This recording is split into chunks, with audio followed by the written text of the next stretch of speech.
नमस्कार दोस्तों, एग्जामोफोबिया YouTube channel में आप सभी लोगों का स्वागत है। जैसा कि सभी साथियों को विदित है कि हम लोग अपने यूट्यूब चैनल के माध्यम से यूपीएससी पीटी के लिए विभिन्न संस्थानों के टेस्ट पेपर सॉल्व करवा रहे हैं। इसी कड़ी में आज हम लोग जो है विजन आईएएस का 17th नंबर का जो है टेस्ट पेपर सॉल्व करेंगे। इसके तहत भी हम लोग जो है 100 क्वेश्चन सॉल्व करने वाले हैं। साथ ही इसके एक्सप्लेनेशन को भी हम लोग विस्तार से जानेंगे। इसके अलावा एक छोटी सी इन्फॉर्मेशन ये है कि जो है हम लोग विजन आईएएस के जो 20 सी सेट के पेपर हैं वो भी आज से हम लोग जो है शुरू कर देंगे। उसकी भी वीडियो आप लोगों को क्रमबद्ध तरीके से आपको मिलते जाएंगे। सी सेट के रोज़ जो है 2 टेस्ट पेपर आपको जो है सॉल्व करवाए जाएंगे और जो है जो जीएस के पेपर है वो भी 2 टेस्ट पेपर डेली सॉल्व करवाए जाएंगे। तो चलिए शुरू करते हैं आज का test paper number 17 question number 1 के साथ।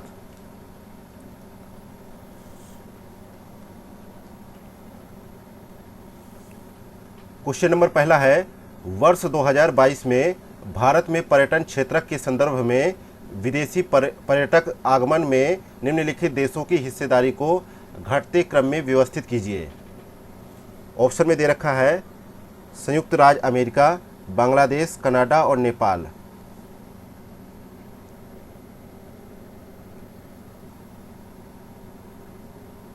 जनवरी दिसंबर 2022 के दौरान जो है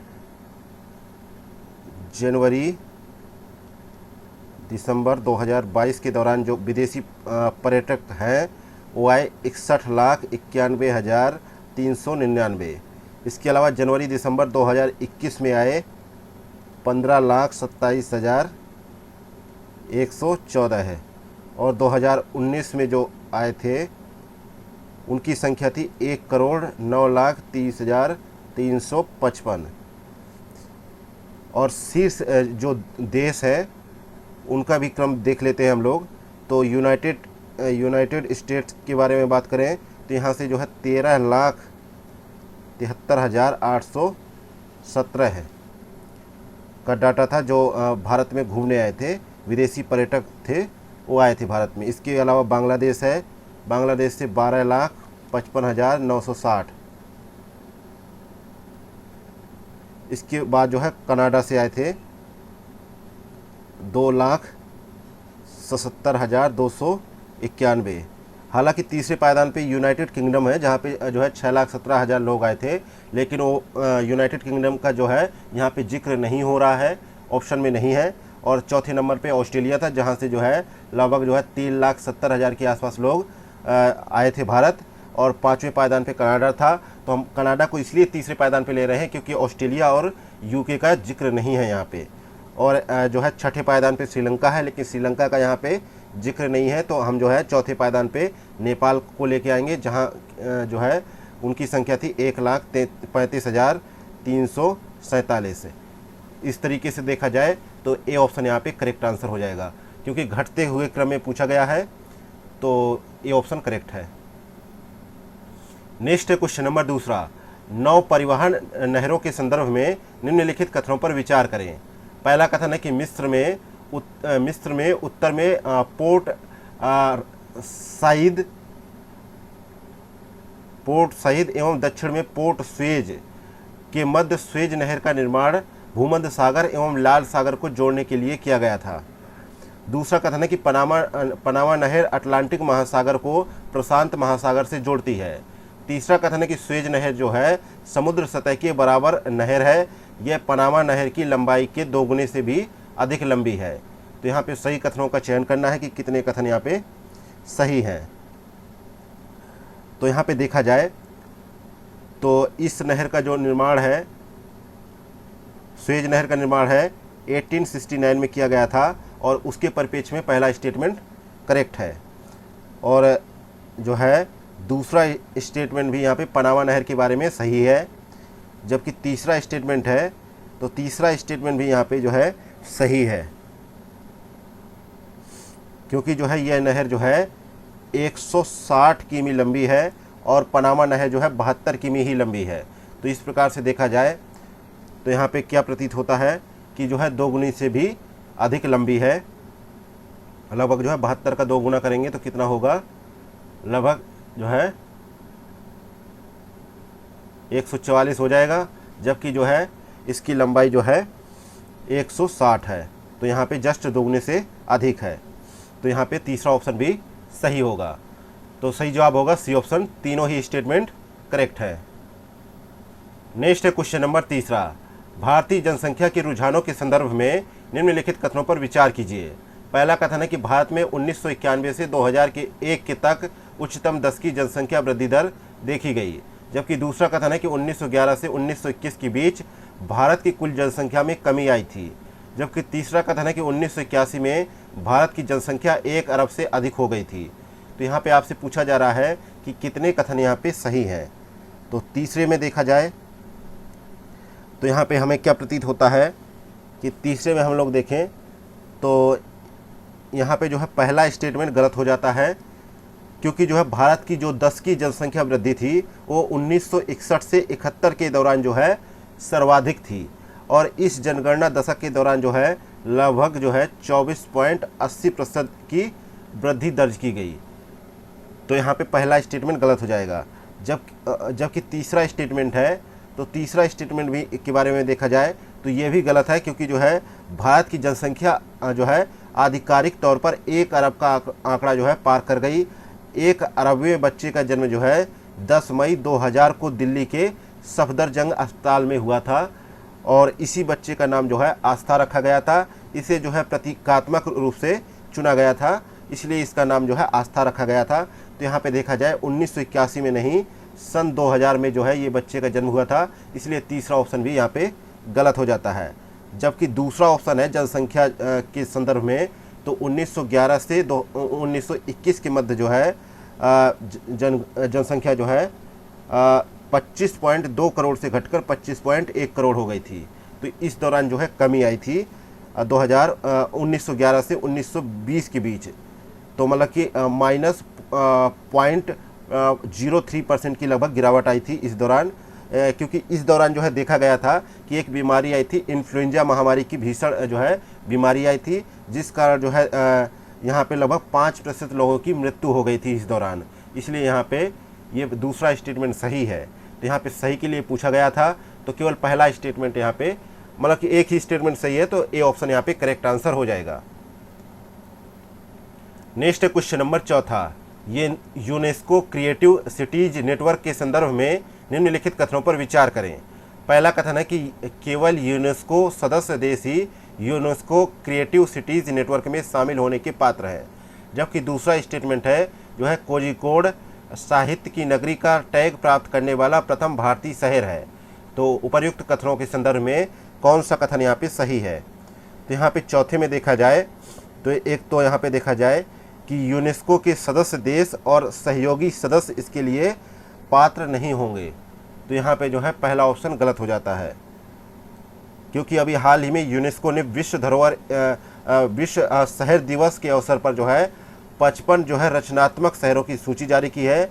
इसमें जो है भारत के 2 शहर शामिल किए गए हैं, एक जो है कोझिकोड और दूसरा ग्वालियर, और जो है यहाँ पे कोझिकोड को जो है साहित्य नगरी का टैग जो है प्रदान किया गया है, इसलिए दूसरा ऑप्शन यहाँ पे सही है। तो बी ऑप्शन यहाँ पे राइट आंसर हो जाएगा। अगला है क्वेश्चन नंबर 5वां, गुइलेन बैरे सिंड्रोम के संदर्भ में निम्नलिखित कथनों पर विचार करें। पहला कथन है यह एक दुर्लभ विकार है जिसमें व्यक्ति की स्वयं की प्रतिरक्षा प्रणाली ही तंत्रिका कोशिकाओं को हानि पहुंचाने लग जाती है, जबकि दूसरा कथन है कि टीकाकरण से व्यक्ति के जीबीएस से संक्रमित होने का खतरा बढ़ जाता है, यानी जो है गुइलेन बैरे सिंड्रोम से संक्रमित होने का खतरा बढ़ जाता है, जबकि जो है गुइलेन बैरे सिंड्रोम का कोई उपचार नहीं है, ऐसा तीसरे स्टेटमेंट में कहा गया है। तो अब आपसे पूछ रहा है कि कितने स्टेटमेंट यहाँ पे सही है। तो यहाँ पे जो है 5वें में हम देखें तो यहाँ पे देखा जाए कि अभी हाल ही में जो है कोविड-19 का जो है संक्रमण आया था, और 6 सप्ताह की समय सीमा के भीतर जो है गुइलेन बैरे सिंड्रोम के निदान की बढ़ती संभावनाओं के लिए एक जो है प्रस्ताव पारित किया गया, और इसके तहत कहा गया कि जो है जीबीएस एक दुर्लभ विकार है जिसमें व्यक्ति की स्वयं की जो प्रतिरक्षा प्रणाली है यही तंत्रिका कोशिकाओं को हानि पहुंचाने लग जाती है। इस संदर्भ में देखा जाए तो पहला स्टेटमेंट करेक्ट है, जबकि दूसरा स्टेटमेंट भी इसी संदर्भ में सही है, और तीसरा स्टेटमेंट भी यहाँ पे सही है कि इसका कोई उपचार नहीं है। तो यहाँ पे जो है सी ऑप्शन करेक्ट हो जाएगा, तीनों कथन यहाँ पे करेक्ट है। नेक्स्ट है क्वेश्चन नंबर 6वां, भारत में निम्नलिखित में से किस स्थान पर सामरिक पेट्रोलियम भंडार नहीं है? तो यहाँ पे छठे में देखा जाए तो सामरिक पेट्रोलियम भंडार कहाँ पर नहीं है? तो ये जो है कांडला में नहीं है, कांडला में। तो यहाँ पे जो है सही जवाब होगा डी ऑप्शन।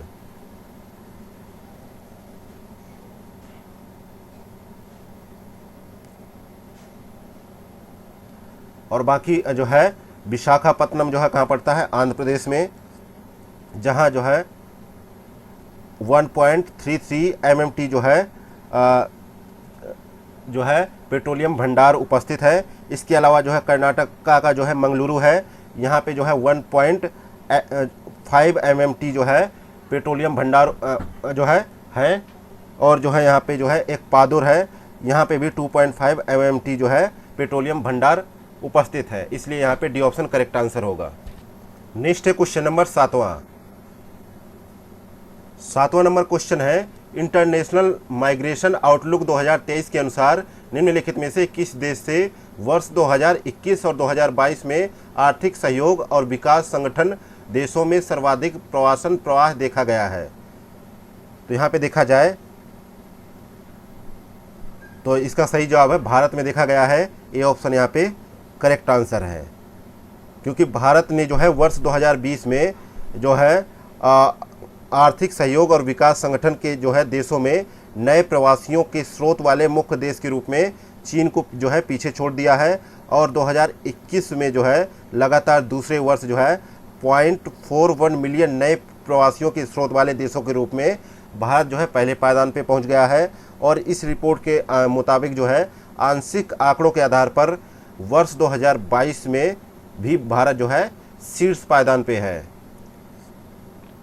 आगे बढ़ते हैं, देखते हैं क्वेश्चन नंबर 8वां नंबर क्वेश्चन है, हाल ही में जो है स्वीट क्रूड का बढ़ता आयात सुर्खियों में रहा है। इस संदर्भ में निम्नलिखित कथनों पर विचार करें।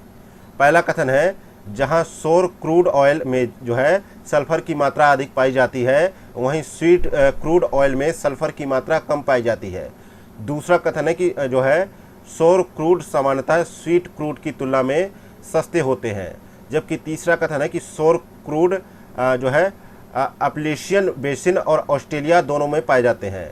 जबकि चौथा कथन है कि वेनेजुएला स्वीट क्रूड का प्रमुख उत्पादक देश है। तो यहाँ पे जो है बताना है कितने कथन यहाँ पे सही है। एक तो यहाँ पे देखा जाए तो पहला कथन यहाँ पे जो है सही है। पहला कथन इसलिए सही है कि यहाँ पे जो है कच्चे तेल में यानी क्रूड ऑयल में सल्फर की मात्रा कितनी पाई जाती है? 0.5% कम पाई जाती है, तो उसे जो है स्वीट क्रूड ऑयल कहा जाता है। और यदि उसमें पर्याप्त सल्फर की मात्रा पाई जाती है तो उसे जो है सौर क्रूड ऑयल कहा जाता है। इसलिए यहाँ पे पहला स्टेटमेंट सही है। दूसरा स्टेटमेंट भी यहाँ पे सही है, और जो है तीसरा और चौथा स्टेटमेंट यहाँ पे गलत है, क्योंकि इन दोनों जगह पे जो है ना जो है क्या पाया जाता है? स्वीट क्रूड ऑयल पाया जाता है, ना कि जो है सौर क्रूड ऑयल। तो यहाँ पे जो है ये जो है तीसरा स्टेटमेंट भी यहाँ पे गलत है। इसलिए यहाँ पे देखा जाए तो केवल दो स्टेटमेंट यहाँ पे सही है, पहला और दूसरा। नेक्स्ट है क्वेश्चन नंबर 9। विश्व के सेल भंडारों के संदर्भ में निम्नलिखित कथनों पर विचार करें। पहला कथन है कि वेका मुएर्टा वेनेजुएला में स्थित एक सेल गैस उत्पादन स्थल है। जबकि दूसरा कथन है चीन की जो है सिचुआन परियोजना सेल गैस भंडार तक पहुंचने की एक जो है अल्ट्रा डीप ड्रिलिंग परियोजना है। जबकि तीसरा कथन है संयुक्त राज्य अमेरिका के पास विश्व का सबसे बड़ा जो है अनुमानित सेल भंडार है। तो उपर्युक्त कथनों में से कौन से कथन यहाँ पे सही है? तो यहाँ पे हम लोग 9वें क्वेश्चन को देखते हैं, सॉल्व करते हैं। तो पहला स्टेटमेंट यहाँ पे गलत हो जाता है, क्योंकि जो है वेका मुएर्टा जो है एक जो है सेल संरचना है, और यह वेनेजुएला में नहीं, जबकि ये अर्जेंटीना के जो है पेटागोनिया के जो है न्यू क्वेन बेसिन में स्थित है। तो इसलिए यहाँ पे जो है पहला स्टेटमेंट गलत हो जाता है। जबकि दूसरे स्टेटमेंट के लिए बात करें हम लोग, तो दूसरा स्टेटमेंट यहाँ पे देखने में क्या प्रतीत होता है? तो दूसरा स्टेटमेंट यहाँ पे जो है सही है, जबकि तीसरा स्टेटमेंट है वो यहाँ पे सही नहीं है, क्योंकि जो है यहाँ पे सेल गैस के सबसे बड़े अनुमानित संसाधन जो है कहाँ पर स्थित है? चीन में स्थित है, ना कि संयुक्त राज्य अमेरिका में। इसलिए तीसरा स्टेटमेंट भी यहाँ पे गलत हो जाता है, सही होगा केवल दूसरा स्टेटमेंट।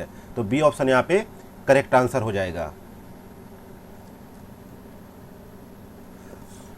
आगे बढ़ते हैं, देखते हैं क्वेश्चन नंबर 10वां नंबर क्वेश्चन है, हाल ही में कमोडिटी मार्केट आउटलुक रिपोर्ट सुर्खियों में थी, इसे जारी किस संस्था द्वारा किया जाता है?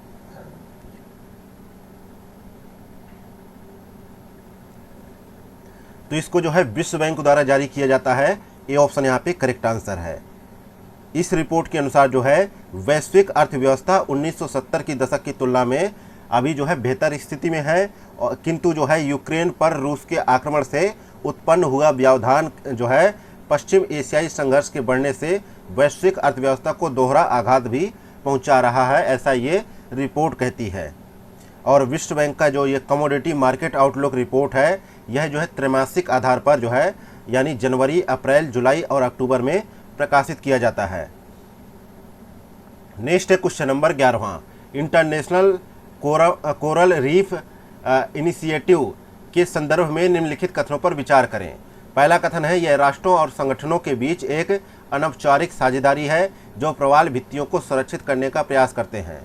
जबकि दूसरा कथन है कि इसकी शुरुआत पेरिस के संयुक्त राष्ट्र जलवायु परिवर्तन सम्मेलन में की गई थी। तीसरा कथन है, भारत इस जो है पहल का मेंबर है। तो उपर्युक्त कथनों में से कितने कथन यहाँ पे सही हैं? तो 11वें में देखा जाए तो यहाँ पे जो है एक तो पहला कथन यहाँ पे सही है, इसके अलावा जो है यहाँ पे तीसरा कथन सही है, जबकि दूसरा कथन यहाँ पे गलत है। तो यहाँ पे दूसरा ऑप्शन इसलिए गलत है क्योंकि जो है इसकी शुरुआत जो है ICRI की शुरुआत जो है पेरिस में नहीं, जबकि जो है बारबाडोस में हुई थी 1994 में। तो इसलिए यहाँ पे जो है दूसरा ऑप्शन यहाँ पे गलत हो जाता है। तो इस प्रकार से यहाँ पे देखा जाए तो पहला और तीसरा ऑप्शन यहाँ पे सही है, तो कुल जो है 2 ऑप्शन यहाँ पे सही है। बी ऑप्शन यहाँ पे राइट आंसर हो जाएगा।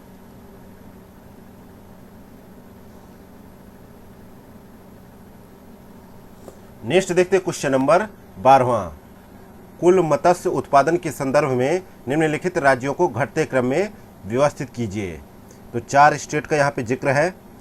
तो यहाँ पे देखा जाए सबसे पहले भारत के परिप्रेक्ष्य में, तो भारत जो है विश्व का तीसरा सबसे बड़ा जो है मत्स्य उत्पादक देश है, और यह जो है भारत जो है वैश्विक मत्स्य उत्पादन में अपनी जो है 8% की हिस्सेदारी रखता है, और जो है जलीय कृषिगत उत्पादन में जो है दूसरे पायदान पे है भारत। और वर्ष 2021-22 में भारत का मत्स्य उत्पादन जो है लगभग 16.24 मिलियन टन था। तो अब जो है स्टेट के बारे में बात करें, तो स्टेट के परिप्रेक्ष्य में हम लोग बात करें तो सबसे पहले पायदान पे आंध्र प्रदेश है, जहाँ पे जो है 42.19 लाख टन जो है इनलैंड जो है उत्पादन है, और जो है मैरीन का जो है उत्पादन जो है 5.94 है। तो इस प्रकार यहाँ पे देखा जाए तो सबसे ज़्यादा आंध्र प्रदेश में है। इसके बाद जो है पश्चिम बंगाल में होता है, जहाँ पे इनलैंड जो है 16.52 है और मैरीन का है 1.91। तो दूसरे पायदान पे जो है पश्चिम बंगाल है। तीसरे पे आएगा जो है गुजरात, जहाँ पे गुजरात में 1.86 जो है इनलैंड है और मैरीन का है 6.88। लास्ट में आता है बिहार, जहाँ पे जो है इनलैंड का उत्पादन है 7.67 लाख टन और जो है मैरीन का है 0, क्योंकि यहाँ पे समुद्र स्थल नहीं है।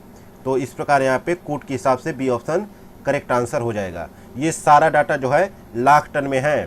ठीक है, आगे बढ़ते देखते हैं क्वेश्चन नंबर 13वां नंबर क्वेश्चन है, हाल ही में सुर्खियों में रहा प्रोजेक्ट उद्भव किस क्षेत्र में भारत की प्राचीन परंपराओं को पुनः प्रदर्शित करने की एक पहल है? तो यहाँ पे देखा जाए सही जवाब है युद्ध और सैन्य रणनीति से संबंधित जो है एक पहल है। ये ऑप्शन यहाँ पे करेक्ट आंसर है। यह जो है यह प्रोजेक्ट जो है भारतीय सेना और United service institutions of India के बीच एक सहयोग है, और यह भारत के प्राचीन सैन्य विचारों के मूल को पुनः प्रदर्शित करने की एक पहल माना जा रहा है। नेक्स्ट है क्वेश्चन नंबर 14, निम्नलिखित खनिजों पर विचार करें। पहला है जो है इल्मेनाइट, दूसरा है मोनाजाइट, तीसरा है चाल्कोपाइराइट, चौथा है सिलीमेनाइट। तो यहाँ पे पूछा जा रहा है कि उपर्युक्त में से किन्हें जो है समुद्र तटीय रेत खनिजों के रूप में वर्गीकृत किया गया है। तो यहाँ पे जो है समुद्र तटीय रेत जो खनिज है वो मुख्य रूप से 6 प्रकार के होते हैं। पहला जो है इल्मेनाइट, दूसरा है रूटाइल जो ऑप्शन में नहीं है, तीसरा है जिरकॉन, चौथा है गॉर्नेट जो ऑप्शन में नहीं है, और मोनाजाइट है तो मोनाजाइट का ऑप्शन है। अगला है जो है सिलीमेनाइट, तो ये भी है। तो पहला, दूसरा, चौथा यहाँ पे सही है, डी ऑप्शन यहाँ पे करेक्ट आंसर है। जबकि जो है चाल्कोपाइराइट जो है एक जो है ताम्र लौह सल्फाइड खनिज है तथा यह तांबे का सबसे प्रचुर मात्रा में पाए जाने वाला अयस्क माना जाता है, इसलिए यहाँ पे जो है तीसरा ऑप्शन यहाँ पे गलत था। आगे बढ़ते देखते क्वेश्चन नंबर 15। निम्नलिखित कथनों पर विचार करें। पहला कथन है ट्रांस कैनेडियन महामार्ग जो है कनाडा के पश्चिमी तट को कनाडा के पूर्वी तट से जोड़ता है। दूसरा कथन है अलास्का महामार्ग अलास्का को जो है सिएटल से जोड़ता है। जबकि तीसरा कथन है कि ट्रांस जो है कॉन्टिनेंटल जो है स्टुअर्ड महामार्ग ऑस्ट्रेलिया के उत्तरी तट को ऑस्ट्रेलिया के दक्षिणी तट से जोड़ता है। तो उपर्युक्त कथनों के संदर्भ में कौन सा कथन यहाँ पे सही है?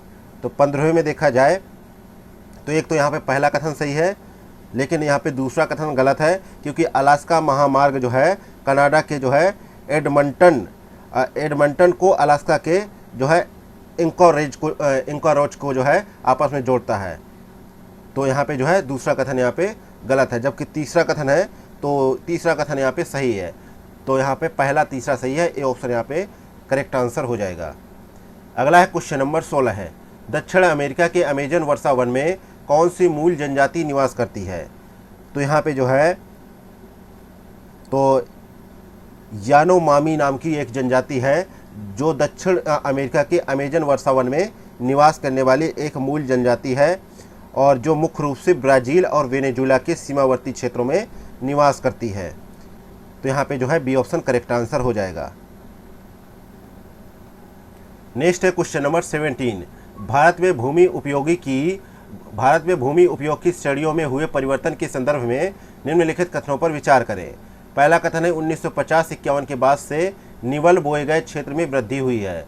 जबकि दूसरा कथन है 1950-51 के बाद से बंजर और जो है आकृषित व्यर्थ भूमि में कमी आई है। तीसरा कथन है 1950-51 के बाद से वन क्षेत्र में लगातार कमी आई है। जबकि चौथा कथन है 1950-51 के बाद से स्थायी चारागाहों और चारण भूमि में निरंतर कमी आई है। तो उपर्युक्त कथनों में से कौन सा कथन यहाँ पे सही है?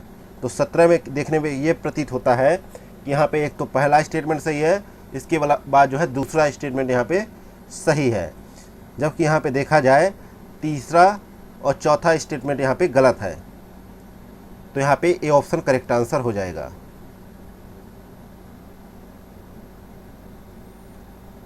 नेक्स्ट है क्वेश्चन नंबर 18 है। निम्नलिखित पर विचार करें। पहला ऑप्शन है ट्रांसप्लांटेशन, दूसरा है ड्रिलिंग, तीसरा है ब्रॉडकास्टिंग। तो उपर्युक्त में से कितनी धान की खेती की विधियां हैं? तो यहाँ पे देखा जाए धान की खेती की विधियां कौन सी हैं? तो यहाँ पे ये तीनों ही जो है धान की खेती की विधियां हैं, इसलिए सी ऑप्शन यहाँ पे करेक्ट आंसर होगा। नेक्स्ट है क्वेश्चन नंबर 19। निम्नलिखित जल निकायों पर विचार कीजिए। पहला है मैक्सिको की खाड़ी, दूसरा है भूमध्य सागर, तीसरा है लाल सागर, चौथा है बंगाल की खाड़ी। तो यहाँ पे आपको बताना है कि कर्क रेखा उपर्युक्त में से कितने जल निकायों से होकर गुजरती है। तो 19 में देखने को मिलता है कि कर्क रेखा जो है 5 प्रमुख अक्षांशों में से एक है जो पृथ्वी की भौगोलिक निर्देशांक प्रणाली का हिस्सा है। यह भूमध्य रेखा से लगभग 23.5 डिग्री उत्तर में स्थित है और यह कर्क रेखा जो है बंगाल की खाड़ी और भूमध्य सागर से होकर नहीं गुजरती है। तो यहाँ पे दूसरा और चौथा गलत है, पहला तीसरा सही है। तो दो ऑप्शन यहाँ पे सही है, बी ऑप्शन यहाँ पे करेक्ट आंसर होगा।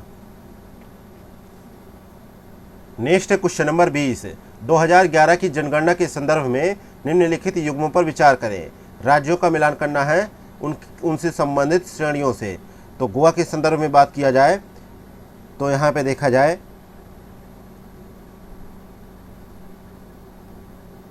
सबसे कम जो है जनसंख्या वाला जो है राज्य जो है सिक्किम है, तो इसलिए पहला युग्म जो है सही सम्मिलित नहीं है, क्योंकि सिक्किम में जो है जनसंख्या कितनी है 6.11 लाख है। और जबकि ऑप्शन में दे रखा है गोवा, गोवा की जनसंख्या कितनी है 14.59 लाख, इसलिए पहला मिलान जो है गलत हो गया। अगला है सर्वाधिक जो है जनघनत्व वाले शीर्ष 10 राज्य। तो यहाँ पे देखा जाए सर्वाधिक जनघनत्व किसका है,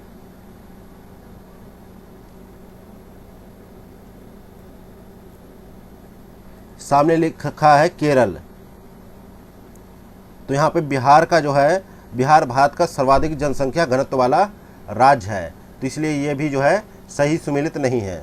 अगला है भारत में सबसे अधिक जो है शहरी जनसंख्या वाला जो है जो राज्य है वो उत्तर प्रदेश नहीं महाराष्ट्र है, इसलिए तीसरा ऑप्शन भी यहाँ पे गलत हो जाएगा। तो सही के लिए पूछा गया था, तो डी ऑप्शन यहाँ पे करेक्ट होगा, कोई सा भी ऑप्शन यहाँ पे सही मिलान नहीं है।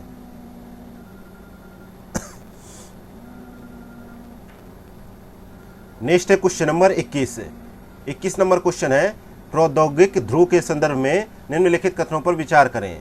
पहला कथन है ऐसे उच्च प्रौद्योगिकी उद्योग जो प्रादेशिक रूप से जो है संकेंद्रित, आत्मनिर्भर एवं उच्च विशिष्टता के लिए होते हैं। जबकि दूसरा कथन है संयुक्त राज्य अमेरिका में सिलिकॉन जो है फॉरेस्ट होते हैं, वो प्रौद्योगिक ध्रुव का एक उदाहरण है। तो उपर्युक्त कथनों के संदर्भ में कौन से कथन यहाँ पे सही है। तो 21 में देखा जाए तो पहला ऑप्शन यहाँ पे सही है, दूसरा ऑप्शन भी यहाँ पे सही है, इसलिए सी ऑप्शन यहाँ पे राइट आंसर हो जाएगा। जबकि भारतीय परिप्रेक्ष्य में बात किया जाए तो कर्नाटक का बेंगलुरु शहर है वो भारत की सिलिकॉन वैली के रूप में प्रसिद्ध है, और इस प्रकार यह भारत के जो है प्रौद्योगिक ध्रुव का एक जो है एकमात्र उदाहरण हमें भारत में मिलता है। जबकि क्वेश्चन में पूछा गया था संयुक्त राज्य अमेरिका के परिप्रेक्ष्य में, लेकिन इंडिया के संदर्भ में बात की जाए तो जो है प्रौद्योगिक ध्रुव का एक उदाहरण मिलता है हमें कर्नाटक का बेंगलुरु शहर। नेक्स्ट है क्वेश्चन नंबर 22। विश्व में यूरेनियम भंडार के संदर्भ में निम्नलिखित कथनों पर विचार करें। पहला कथन है कि नाइजर में अफ्रीका के उच्चतम श्रेणी के यूरेनियम भंडार पाए जाते हैं। जबकि दूसरा कथन है कि कजाकिस्तान विश्व में यूरेनियम का सबसे बड़ा उत्पादक देश है। तीसरा कथन है नारीगन खदान जो है ऑस्ट्रेलिया में स्थित है। तो उपर्युक्त कथनों में से कितने कथन यहाँ पे सही है। तो 22 में हमें देखने को क्या मिलता है कि यहाँ पे जो है एक तो यहाँ पे पहला कथन सही है, क्योंकि जो है विश्व परमाणु संघ के अनुसार नाइजर में अफ्रीका के उच्चतम श्रेणी के यूरेनियम अयस्क पाए जाते हैं, और इस देश ने जो है 2022 में लगभग 2020 मीट्रिक टन जो है यूरेनियम का उत्पादन किया है, जो विश्व खनन उत्पादन का लगभग 5% हिस्सेदारी रखता है। और दूसरा नंबर कथन है ये भी यहाँ पे सही है, क्योंकि जो है 2022 में कजाकिस्तान ने खदानों में यूरेनियम के सबसे बड़े हिस्से जो विश्व आपूर्ति का लगभग 43% है इतना जो है उत्पादन किया है। इसके बाद कनाडा 15% और नामीबिया जो है 11% जो है उत्पादन किया है। इसके अलावा जो है नारीगन खदान जो है ऑस्ट्रेलिया में स्थित है, ये मिलान जो है गलत है, क्योंकि जो है ईरान में जो है स्थित है नारीगन जो है खदान, और यह जो है सबसे बड़े न्यूक्लियर रिजर्व का इसके तहत जो है उपयोग करना शुरू किया गया है नारीगन जो है खदान में, और इसमें जो है लगभग 650 टन यूरेनियम और 4600 टन जो है मोलिब्डेनम जो है क्या पाया जाता है अयस्क यहाँ पे पाया जाता है। इसलिए यहाँ पे तीसरा स्टेटमेंट गलत हो जाता है, और बी ऑप्शन यहाँ पे राइट आंसर होगा, पहला दूसरा करेक्ट आंसर है।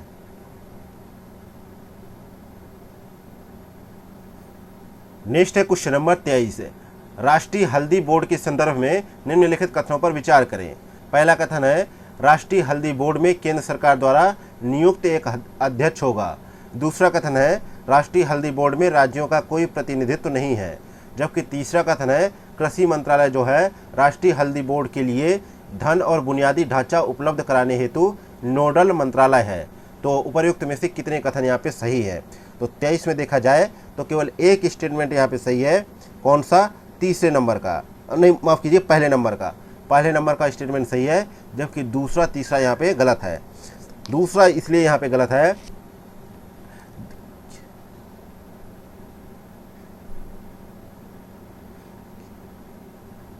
दूसरा इसलिए यहाँ पे गलत है क्योंकि इसमें जो है आयुष मंत्रालय के सदस्य और केंद्र सरकार के जो है फार्मास्यूटिकल्स और कृषि और किसान कल्याण मंत्रालय और वाणिज्य और उद्योग विभाग के मेंबर जो है और 3 राज्यों की सरकार के वरिष्ठ प्रतिनिधि जो है इसके तहत जो है सम्मिलित किए जाएंगे। और जो है इसके अलावा बोर्ड की सचिव की नियुक्ति जो है वाणिज्य विभाग द्वारा की जाएगी। और जो है यहाँ पे जो है 3 राज्यों का प्रतिनिधित्व भी होगा, इसमें ये भी कहा गया है। लेकिन यहाँ पे तीसरा ऑप्शन भी यहाँ पे गलत है क्योंकि वाणिज्य मंत्रालय जो है राष्ट्रीय हल्दी बोर्ड के लिए धन और बुनियादी ढांचा उपलब्ध कराने के लिए नोडल मंत्रालय होगा, ना कि कृषि मंत्रालय। इसलिए तीसरा ऑप्शन भी यहाँ पे गलत है। तो सही होगा ए ऑप्शन, केवल एक ही ऑप्शन यहाँ पे सही है। अगला है क्वेश्चन नंबर 24। शहरीकरण के संदर्भ में एक जो है प्राइमेट सिटी आमतौर पर किसी देश के आर्थिक और प्रशासनिक मामलों में क्या भूमिका निभाती है। तो यहाँ पे 24 में देखा जाए तो सही जवाब है एक प्राइमेट सिटी जो है किसी देश का प्रमुख आर्थिक और प्रशासनिक केंद्र होता है जो प्रायः सरकारी संस्थानों और प्रमुख व्यवसायों की मेजबानी करता है। यहाँ पे जो है बी ऑप्शन करेक्ट है। और प्राइमेट सिटी का सिद्धांत जो है 1939 में मार्क जेफरसन द्वारा प्रस्तावित किया गया था। नेक्स्ट है क्वेश्चन नंबर 25। निम्नलिखित पर विचार करें। पहला कथन है ग्रेविटी बैटरी एक प्रकार का विद्युत स्टोरेज उपकरण है जिसमें भारी वजन की लिफ्टिंग और लोवेरिंग शामिल होती है। दूसरा कथन है ग्रेविटी बैटरी में विद्युत ऊर्जा संग्रहित होती है या गतिज ऊर्जा में परिवर्तित हो जाती है। तो उपर्युक्त कथनों में से निम्नलिखित में से कौन सा कथन यहाँ पे सही है। तो 25 में देखा जाए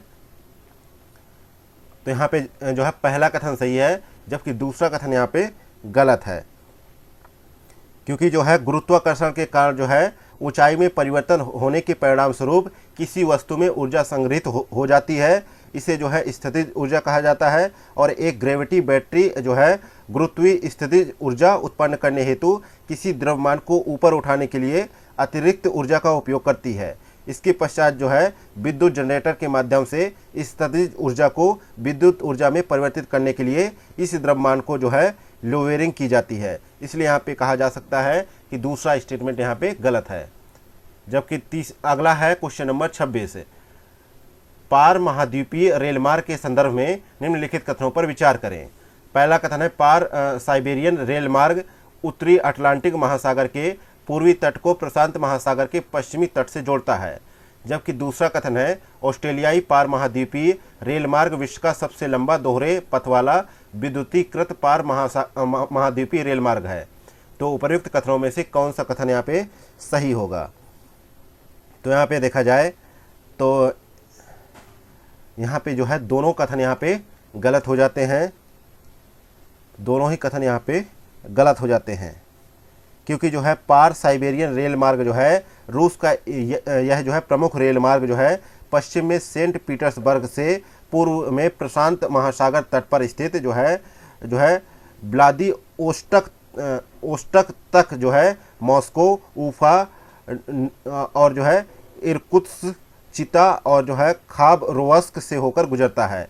यह एशिया का सबसे महत्वपूर्ण मार्ग और विश्व का सर्वाधिक लंबा लगभग 9,332 किलोमीटर दोहरे पथ वाला विद्युतीकृत पार महाद्वीपीय रेल मार्ग है। इसलिए यहाँ पे जो है पहला दूसरा दोनों ही कथन यहाँ पे गलत है। तो इसलिए यहाँ पे डी ऑप्शन करेक्ट आंसर होगा।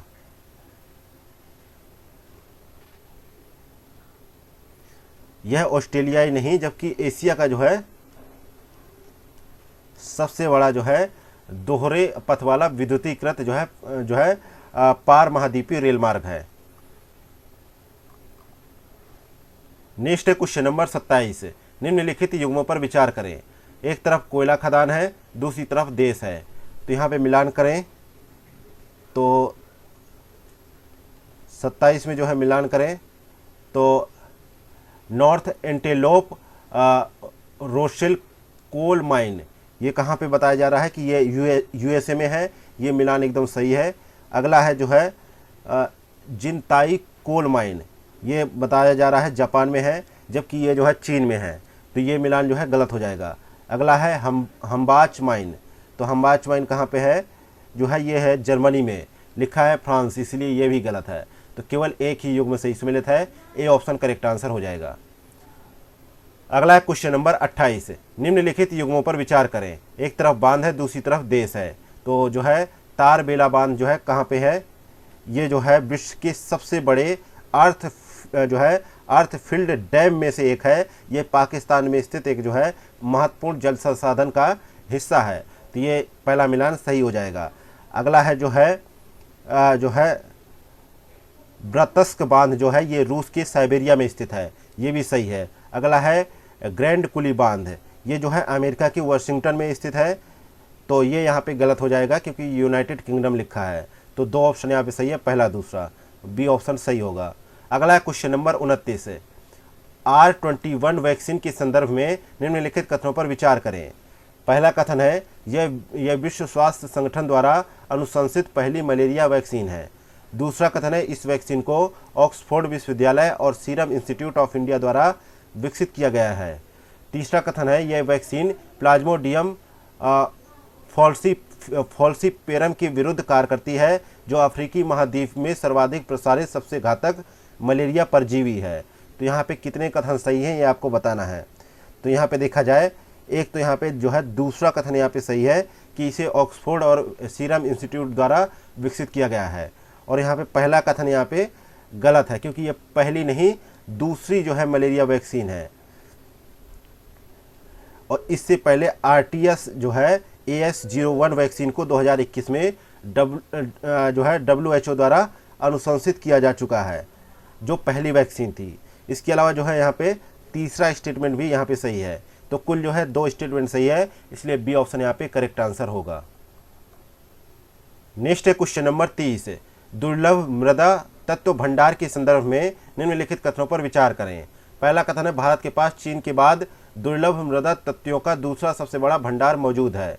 जबकि दूसरा कथन है वर्तमान में यूरोप में किसी भी दुर्लभ मृदा तत्व का खनन नहीं किया जाता है। तीसरा कथन है डोंग पाओ जो सबसे बड़ी दुर्लभ मृदा तत्व भंडार की खदानों में से एक है, यह चीन में स्थित है। तो सही कथन कितने हैं ये आपको बताना है। तो यहाँ पे देखा जाए तो एक तो जो है यहाँ पे पहला कथन यहाँ पे गलत हो जाता है क्योंकि वर्तमान में चीन के पास दुनिया के किसी भी देश की तुलना में सर्वाधिक मात्रा में दुर्लभ मृदा तत्व भंडार है। इसके बाद जो है वियतनाम, फिर ब्राज़ील और फिर रूस का स्थान आता है। इसलिए यहाँ पे पहला स्टेटमेंट यहाँ पे गलत हो जाता है। जबकि दूसरा स्टेटमेंट है तो दूसरा स्टेटमेंट यहाँ पे सही है, और तीसरा स्टेटमेंट है तो तीसरा स्टेटमेंट भी यहाँ पे गलत है। तो इसलिए यहाँ पे जो है केवल एक ही ऑप्शन सही है, ए ऑप्शन यहाँ पे राइट आंसर हो जाएगा। नेक्स्ट है क्वेश्चन नंबर 31, निम्नलिखित युग्मों पर विचार करें। नहरों का मिलान करना है देश से। तो जो है कोरिंथ नहर कहाँ पे है, यह ग्रीस में स्थित है, ना कि यूनाइटेड किंगडम में। यह पूर्व में स्थित एजियन सागर को पश्चिम में स्थित जो है आयोनियन सागर से जोड़ती है। इसलिए यहाँ पे पहला स्टेटमेंट गलत हो जाएगा। जबकि दूसरा है कील नहर, ये जर्मनी का प्रमुख जो है कृत्रिम जलमार्ग है, ना कि फ्रांस का। तो ये भी यहाँ पे गलत है। ये पश्चिम में जो है स्थित उत्तरी सागर को पूर्व में स्थित जो है बाल्टिक सागर से जोड़ती है। इसके अलावा श्वेत सागर बाल्टिक नहर दे रखा है, यह रूस में स्थित है। तो ये मिलान सही है। और यह रूस के सुदूर उत्तर में स्थित श्वेत सागर को रूस के पश्चिम में स्थित जो है बाल्टिक सागर से जोड़ती है। तो यहाँ पे एक ही युग्म सही सम्मिलित है, ए ऑप्शन करेक्ट आंसर होगा। नेक्स्ट है क्वेश्चन नंबर 32, लिनिएंसी प्लस मानदंडों के संदर्भ में निम्नलिखित कथनों पर विचार करें।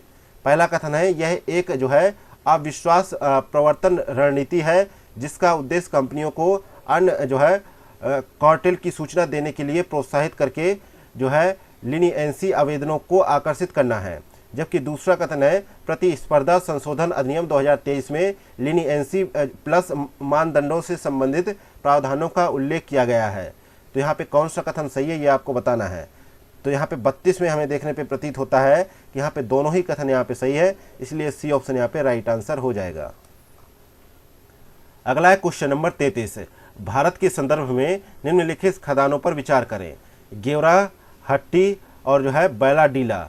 तो यहाँ पे कितनी खदानें जो है लौह अयस्क से संबंधित हैं।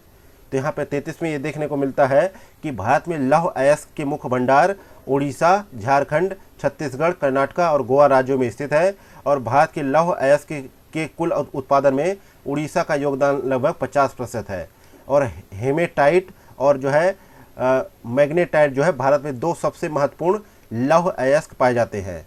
इसके अलावा यहाँ पे जो है छत्तीसगढ़ का जो है बैलाडीला खदान है, और जो है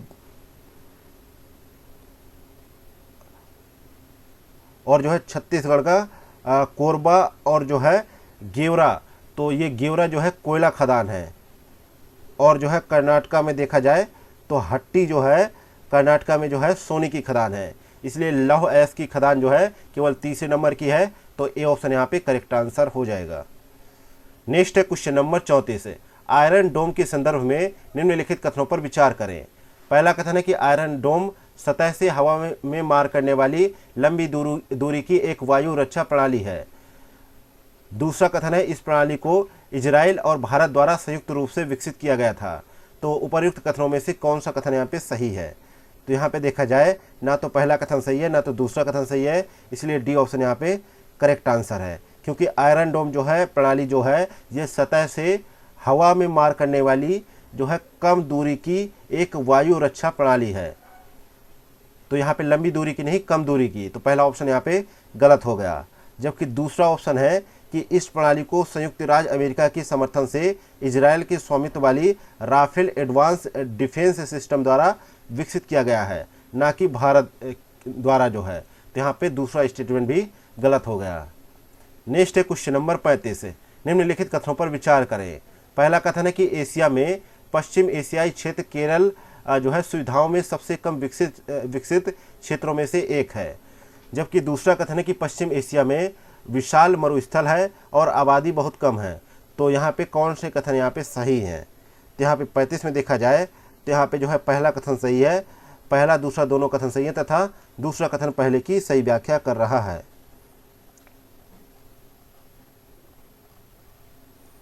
नेक्स्ट है क्वेश्चन नंबर 36। निम्नलिखित देशों को लौह अयस्क उत्पादन में उनके योगदान के अवरोही क्रम में व्यवस्थित कीजिए। तो यहाँ पे पहला है ऑस्ट्रेलिया, दूसरा ब्राजील, तीसरा चीन, चौथा भारत, पांचवा रूस। तो यहाँ पे कूट का प्रयोग कर सही उत्तर का चयन करना है। तो देशों के अनुसार लौह अयस्क उत्पादन की सूची में ऑस्ट्रेलिया जो है पहले पायदान पे है, और यह विश्व में लौह अयस्क का अग्रणी उत्पादक राष्ट्र है। यह विश्व के जो है कुल वैश्विक उत्पादन का लगभग 37.6% उत्पादन करता है। और इस संदर्भ में ऑस्ट्रेलिया अपने निकटतम प्रतिद्वंदी ब्राजील से लगभग 2 गुना उत्पादन करता है, और ऑस्ट्रेलिया में लगभग 48 बिलियन टन कच्चे लौह अयस्क का भंडार है, और यह विश्व का सबसे बड़ा भंडार है। और जो है ऑस्ट्रेलिया के निर्यात में सर्वाधिक हिस्सा लौह अयस्क का ही माना जाता है, और इसके प्रमुख बाजार जो है चीन, जापान, दक्षिण कोरिया, ताइवान और वियतनाम है। और ब्राज़ील जो है लौह अयस्क का दूसरा सबसे बड़ा उत्पादक राष्ट्र है। यहाँ पे जो है लगभग 16.7% जो है उत्पादन होता है। और जो है लौह अयस्क का जो है एक प्रमुख आयातित होने के बावजूद चीन जो है तीसरा सबसे बड़ा लौह अयस्क उत्पादक देश है। हालांकि चीन जो है ऑस्ट्रेलिया से लौह अयस्क का जो है बहुत मात्रा में आयात करता है, लेकिन फिर भी जो है उत्पादन की दृष्टि से तीसरा सबसे बड़ा देश है। तो यहाँ पे पहला दूसरा तीसरा, तो यहाँ पे सी ऑप्शन करेक्ट हो जाएगा, क्योंकि चौथे पायदान पे भारत है, पांचवें पे रूस है। भारत का जो है हिस्सा लगभग उत्पादन की दृष्टि से 9.6% है। नेक्स्ट है क्वेश्चन नंबर 37। निम्नलिखित युग्मों पर विचार करें। एक तरफ फसल है, दूसरी तरफ शीर्ष उत्पादक जो है राज्य है। तो यहाँ पे देखा जाए तो जो है गेहूं का उत्पादन जो है उत्तर प्रदेश में है, लगभग जो है कितना जो है 33.95 मिलियन टन जो है उत्पादन किया गया। तो यहाँ पे पहला मिलान जो है गलत हो जाएगा, क्योंकि पंजाब लिखा है। अगला है जो है मूंगफली का उत्पादन। तो मूंगफली का उत्पादन की दृष्टि से गुजरात जो है पहले पायदान पे है, यहाँ पे 4.49 जो है मिलियन टन उत्पादन होता है। ये भी मिलान गलत हो जाएगा। अगला सोयाबीन का, तो सोयाबीन का उत्पादन होता है महाराष्ट्र में, सर्वाधिक कितना है 5.47 मिलियन टन उत्पादन है। तो ये ऑप्शन सही है, तो ए ऑप्शन यहाँ पे करेक्ट आंसर हो जाएगा। नेक्स्ट है क्वेश्चन नंबर 38। विश्व भर में विस्तृत प्राकृतिक संसाधनों के संदर्भ में निम्नलिखित कथनों पर विचार करें। पहला कथन है विश्व का 30% खनिज भंडार अफ्रीका महाद्वीप में पाया जाता है। जबकि दूसरा कथन है विश्व के कुल खनिज उत्पादन के आधे से अधिक हिस्से के साथ एशिया खनिजों का सबसे बड़ा उत्पादक है। तो उपर्युक्त कथनों में से कौन सा कथन यहाँ पे सही है? तो 38 में देखा जाए तो यहाँ पे दोनों ही कथन यहाँ पे सही है, इसलिए सी ऑप्शन यहाँ पे राइट आंसर है। नेक्स्ट है क्वेश्चन नंबर 39। इस समुद्री मार्ग से होने वाला विदेशी व्यापार शेष विश्व के कुल व्यापार से अधिक है। विश्व का 1/4 विदेशी व्यापार इसी मार्ग से होता है, इसलिए यह विश्व का व्यस्ततम मार्ग है और इसे जो है बिग ट्रंक रूट भी कहा जाता है। दोनों तटों पर अत्यधिक उन्नत पत्तन और पोताश्रय सुविधाएं हैं। तो उपर्युक्त परिच्छेद निम्नलिखित में से किस समुद्री मार्ग का वर्णन कर रहा है? तो यहाँ पे 39 में देखने को ये मिलता है कि यह उत्तरी अटलांटिक समुद्री मार्ग का विस्तृत वर्णन कर रहा है। यहाँ पे डी ऑप्शन करेक्ट है। अगला है क्वेश्चन नंबर 40। वैश्विक सूती वस्त्र उद्योग के संदर्भ में निम्नलिखित कथनों पर विचार करें। पहला कथन है संयुक्त राज्य अमेरिका सबसे बड़ा कपास निर्यातक देश है, जबकि दूसरा कथन है चीन कच्चे कपास के रेशों से वस्त्र और परिधान बनाने में विश्व में अग्रणी देश है, जबकि तीसरा कथन है भारत विश्व का दूसरा सबसे बड़ा कपास उत्पादक देश है। तो उपर्युक्त देशों में से कितने कथन उपर्युक्त कथनों में से कितने कथन यहाँ पे सही है? तो 40 में देखा जाए तो 40 में देखने को मिलता है तीनों ही कथन यहाँ पे सही है, इसलिए सी ऑप्शन यहाँ पे राइट आंसर होगा। नेक्स्ट है क्वेश्चन नंबर 41। हाल ही में 5वां विश्व कॉफी सम्मेलन बेंगलुरु में आयोजित किया गया था। भारत में कॉफी उत्पादन के संदर्भ में निम्नलिखित कथनों पर विचार करें। पहला कथन है भारत कॉफी की रोबस्टा तथा अरेबिया दोनों किस्मों का उत्पादन करता है, जबकि दूसरा कथन है कि तमिलनाडु भारत का सबसे बड़ा कॉफी उत्पादक राज्य है। तो यहाँ पे सही कथन का चुनाव करना है। तो 41 में हमें देखने को क्या मिलता है कि यहाँ पे पहला कथन सही है, जबकि दूसरा कथन यहाँ पे गलत है। दूसरा कथन यहाँ पे गलत है। 41 में दूसरा कथन इसलिए गलत है क्योंकि भारत के कुल उत्पादन में कॉफ़ी उत्पादन में 70% हिस्सेदारी के साथ कर्नाटका कॉफ़ी का सबसे बड़ा उत्पादक राज्य है, और केरल और तमिलनाडु क्रमशः दूसरे और तीसरे सबसे बड़े उत्पादक राज्य हैं। तो यहाँ पे तमिलनाडु नहीं कर्नाटका होना चाहिए था। नेक्स्ट है क्वेश्चन नंबर 42। 42 नंबर क्वेश्चन है जल कृषि के प्रकारों के संदर्भ में निम्नलिखित कथनों पर विचार करें। पहला कथन है कि समुद्री कृषि में केवल समुद्री जल का उपयोग किया जाता है, जबकि दूसरा कथन है मछली पालन में ताजे जल तथा समुद्री जल दोनों का उपयोग किया जा सकता है। तीसरा कथन है शैवाल कृषि में शैवाल की खेती की जाती है। तो उपर्युक्त कथनों में से कौन से कथन यहाँ पे सही है? तो यहाँ पे 42 में देखने को ये मिलता है कि सभी तीनों कथन सही है, इसलिए सी ऑप्शन यहाँ पे राइट आंसर होगा। नेक्स्ट है क्वेश्चन नंबर 43। धान उत्पादन के संदर्भ में निम्नलिखित राज्यों को घटते हुए क्रम में व्यवस्थित कीजिए। तो यहाँ पे देखा जाए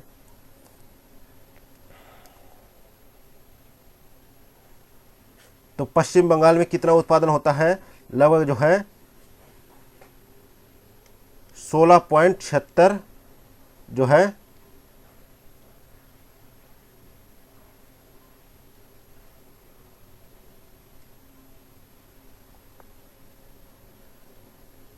76 लाख टन। इसके बाद कहाँ पे होता है? इसके बाद पंजाब में होता है। तो पंजाब में कितना है? 12.89 लाख टन। फिर होता है तेलंगाना में 12.30 लाख टन धान का उत्पादन। आंध्र प्रदेश में कितना है? 7.79 लाख टन आंध्र प्रदेश में उत्पादन होता है।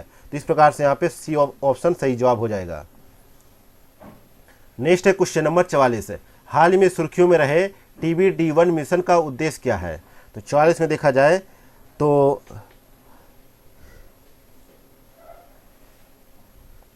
इसके तहत यह गगनयान मिशन के लिए क्रू मॉड्यूल की तैयारी का मूल्यांकन करेगा। तो यहाँ पे बी ऑप्शन करेक्ट आंसर है। नेक्स्ट है क्वेश्चन नंबर 45। हाल ही में सुर्खियों में रही यार्कोवस्की इफेक्ट परियोजना संबंधित है। यार्कोवस्की इफेक्ट परियोजना किससे संबंधित है, यह आपको बताना है। तो 45 में देखा जाए यह अंतरिक्ष में होने वाली एक ऐसी परिघटना से संबंधित है जिसमें एक क्षुद्र धारा द्वारा सौर विकिरण के अवशोषण और पुनः उत्सर्जन का तरीका समय के साथ उसके मार्ग को बदल सकता है। यह इसके तहत जो है संबंधित जो है परियोजना से संबंधित कथन है। तो यहाँ पे बी ऑप्शन करेक्ट है। नेक्स्ट है क्वेश्चन नंबर 46 है, निम्नलिखित युग्मों पर विचार करें। खनिज का मिलान करना है सबसे बड़ा उत्पादक राज्य से। तो यहाँ पे जो है 46 में देखा जाए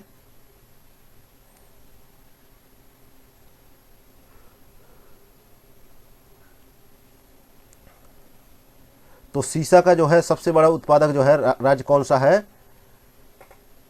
राजस्थान है, तो ना कि कर्नाटक, इसलिए ये ऑप्शन गलत हो जाता है।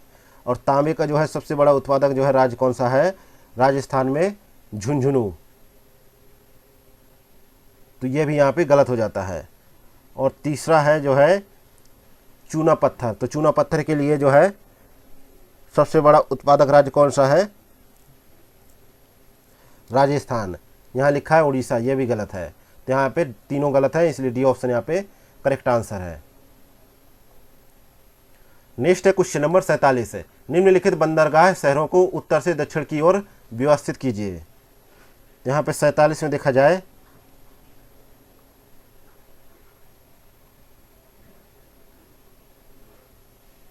तो सबसे पहले आएगा जो है हैम्बर्ग। तो हैम्बर्ग बंदरगाह जो है जर्मनी का सबसे बड़ा बंदरगाह है। यह उत्तरी सागर तथा बाल्टिक सागर के बीच स्थित है। और इसके अलावा है नीदरलैंड का जो है रोटरडैम शहर में स्थित रोटरडैम बंदरगाह है, यूरोप का सबसे बड़ा बंदरगाह है।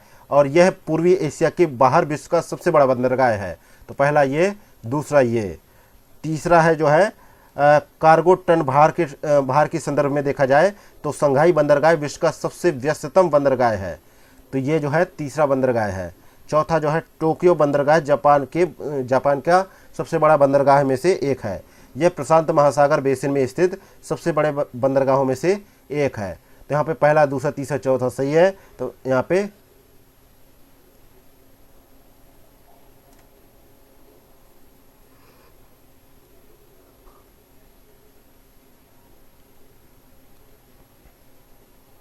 ये ऑप्शन यहाँ पे करेक्ट आंसर हो जाएगा। अगला है question number 48, global framework on chemicals के संदर्भ में निम्नलिखित कथनों पर विचार करें। पहला कथन है फ्रेमवर्क का लक्ष्य 2035 तक कृषि में प्रयुक्त होने वाले खतरनाक कीटनाशकों को चरणबद्ध तरीके से समाप्त करना है। जबकि दूसरा कथन है इसमें रसायनों और अवशिष्टों के अवैध व्यापार एवं तस्करी की रोकथाम का भी आह्वान किया गया है, ये भी कह सकते हैं। नेक्स्ट है क्वेश्चन ऑप्शन नंबर तीसरा, इस फ्रेमवर्क को हाल ही में संपन्न हुए G20 शिखर सम्मेलन में अपनाया गया था। तो यहाँ पे पूछा गया कि कितने कथन यहाँ पे सही है। तो यहाँ पे 48 में देखा जाए तो यहाँ पे तीसरा कथन यहाँ पे गलत है, पहला, दूसरा यहाँ पे सही है। तो यहाँ पे बी ऑप्शन करेक्ट आंसर हो जाएगा। क्योंकि अभी जो है ग्लोबल फ्रेमवर्क ऑन केमिकल्स को जर्मनी के बॉन शहर में आयोजित रसायन प्रबंधन पर 5वें अंतर्राष्ट्रीय सम्मेलन में अपनाया गया है। और जो है इसका उद्देश्य पृथ्वी को रसायनों और अपशिष्टों से होने वाली क्षति से मुक्त करना है। तो यहाँ पे तीसरा स्टेटमेंट गलत हो जाएगा, पहला और दूसरा यहाँ पे सही है। नेक्स्ट है question number 49, deep ocean mission के संदर्भ में निम्नलिखित कथनों पर विचार करें। पहला कथन है यह प्रधानमंत्री की विज्ञान प्रौद्योगिकी और नवाचार सलाहकार परिषद के तहत संचालित मिशनों में से एक है। जबकि दूसरा कथन है इसे विज्ञान एवं प्रौद्योगिकी मंत्रालय द्वारा प्रारंभ किया गया था। तीसरा कथन है इसका उद्देश्य अपने समुद्री संसाधनों के माध्यम से 100 अरब रुपए से अधिक की ब्लू इकोनॉमी के लक्ष्य को प्राप्त करने में भारत की मदद करना है। तो यहाँ पे कितने कथन यहाँ पे सही है, तो 49 में देखा जाए तो यहाँ पे केवल 2 ऑप्शन सही है, बी ऑप्शन करेक्ट आंसर हो जाएगा। एक तो यहाँ पे पहला सही है, तीसरा सही है, जबकि दूसरा स्टेटमेंट यहाँ पे गलत है क्योंकि इसे जो है पृथ्वी विज्ञान मंत्रालय द्वारा प्रारंभ किया गया था।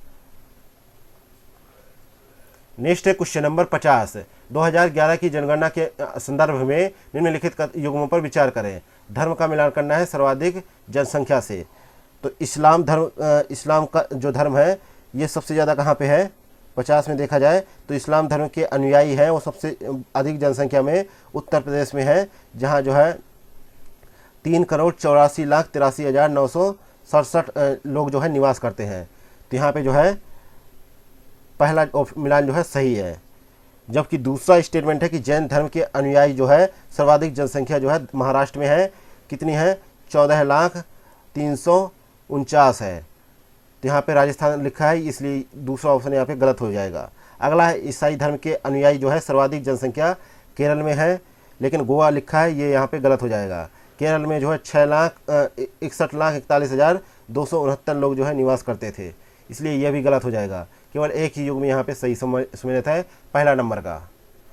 नेक्स्ट है क्वेश्चन नंबर 51, निम्नलिखित में से कौन सी एक मछली प्रजाति है? तो 51 में देखा जाए जो है तिलापिया जो है एक मछली प्रजाति है, बी ऑप्शन यहाँ पे करेक्ट आंसर है। यह जो है तमिलनाडु में पाई जाती है। नेक्स्ट है क्वेश्चन नंबर 52, निम्नलिखित कोयला खदानों को उत्तर से दक्षिण की ओर व्यवस्थित कीजिए। पहला है बोकारो, दूसरा जो है तलचर, तीसरा सिंगरौली। तो नीचे दिए गए कूट का प्रयोग कर सही उत्तर का चयन करें। तो यहाँ पे जो है 52 में हमें क्या देखने को मिलता है? यहाँ पे पहला, दूसरा, तीसरा तीनों ही जो है कथन यहाँ पे सही है, डी ऑप्शन राइट आंसर होगा। नेक्स्ट है क्वेश्चन नंबर 53, इस प्रजाति को भारत के दक्षिणी भागों में स्थानीय रूप से भीम नामा के रूप से जाना जाता है।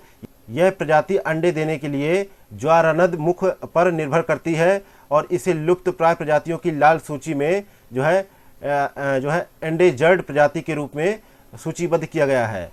इसे इसके चौड़े सिर और जो है थूथन की नोक के पास लगी आंख से आसानी से पहचाना जा सकता है, जिससे यह मेंढक जैसा प्रतीत होता है। तो उपर्युक्त परिच्छेद में निम्नलिखित में से किस प्रजाति का वर्णन किया गया है? तो यहाँ पे 53 में हमें देखने को क्या मिलता है कि यहाँ पे बी ऑप्शन सही है, जो है कैटर्स जो है जॉइंट सॉफ्ट सेल कछुआ के बारे में वर्णन किया जा रहा है। बी ऑप्शन यहाँ पे राइट आंसर है।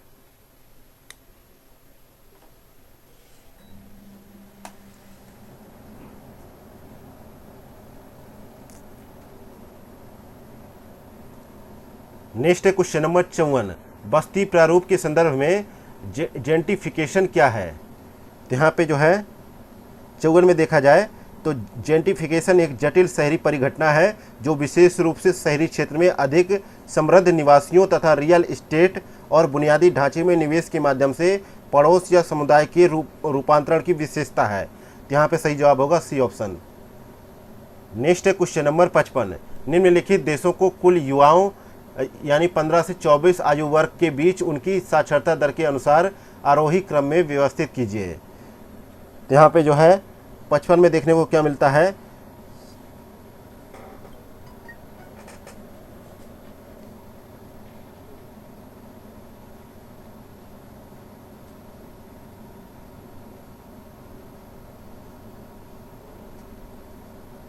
भारत में साक्षरता दर कितनी है?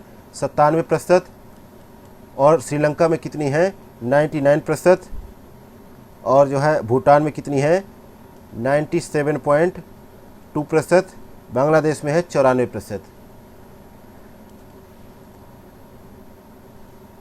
चौथा, तीसरा, पहला और दूसरा।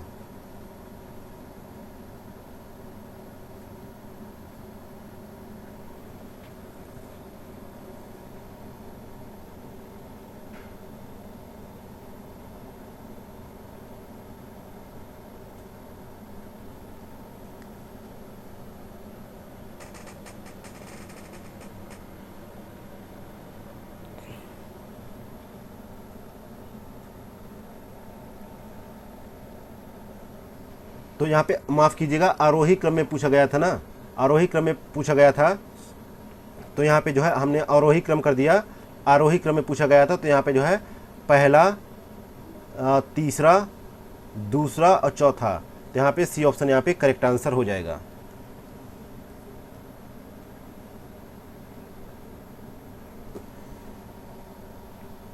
नेक्स्ट है क्वेश्चन नंबर 56, सोने और चांदी के उत्पादन के संदर्भ में निम्नलिखित कथनों पर विचार करें। पहला कथन है ऑस्ट्रेलिया में सोने का सबसे बड़ा खदान भंडार पाया जाता है। दूसरा कथन है मैक्सिको विश्व का सबसे बड़ा चांदी उत्पादक देश है, उसके बाद चीन का स्थान है। तीसरा कथन है चीन विश्व का सबसे बड़ा सोने का उत्पादक देश है। तो यहाँ पे कितने कथन यहाँ पे सही हैं? तो यहाँ पे देखा जाए तो तीनों ही कथन यहाँ पे सही है, इसलिए सी ऑप्शन यहाँ पे करेक्ट आंसर हो जाएगा। नेक्स्ट है क्वेश्चन नंबर 57, निम्नलिखित देशों पर विचार करें। युगांडा, सूडान, अल्जीरिया और जो है गैबॉन तो उपर्युक्त में से कितने देशों से होकर नील नदी गुजरती है? तो यहाँ पे 57 में देखा जाए तो नील नदी जो है अल्जीरिया और गैबॉन से होकर नहीं गुजरती है। तो यहाँ पे 2 ऑप्शन यहाँ पे सही है, बी ऑप्शन राइट आंसर हो जाएगा। नेक्स्ट है क्वेश्चन नंबर 58, निम्नलिखित देशों पर विचार करें। Ukraine, Moldova, Romania, Azerbaijan. तो कितने देश जो है काला सागर के साथ सीमा साझा करते हैं?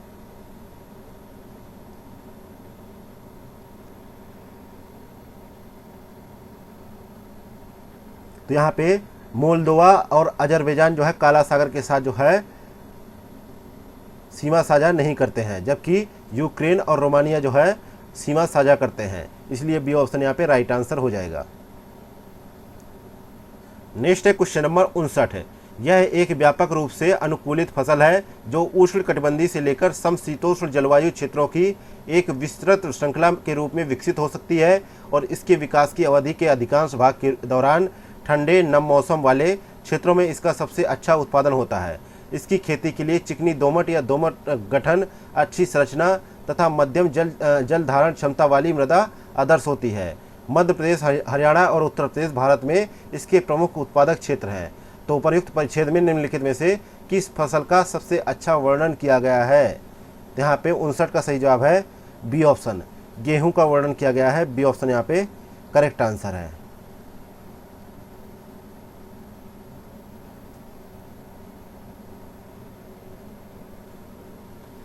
नेक्स्ट है क्वेश्चन नंबर 60 है, हाल ही में सुर्खियों में रही तेंदुए की प्रजाति पैंथेरा जो है पार्डस निम्र के संदर्भ में निम्नलिखित कथनों पर विचार करें। ये विश्व के सबसे छोटे तेंदुए हैं। दूसरा है ये अरब के रेगिस्तान में पाए जाते हैं। तीसरा बिंदु है कि अंतर्राष्ट्रीय प्रकृति संरक्षण संघ की संकटग्रस्त प्रजातियों की लाल सूची के अनुसार ये क्रिटिकली जो है अनडेजर्ड है। तो उपर्युक्त कथनों में से कितने कथन यहाँ पे सही हैं?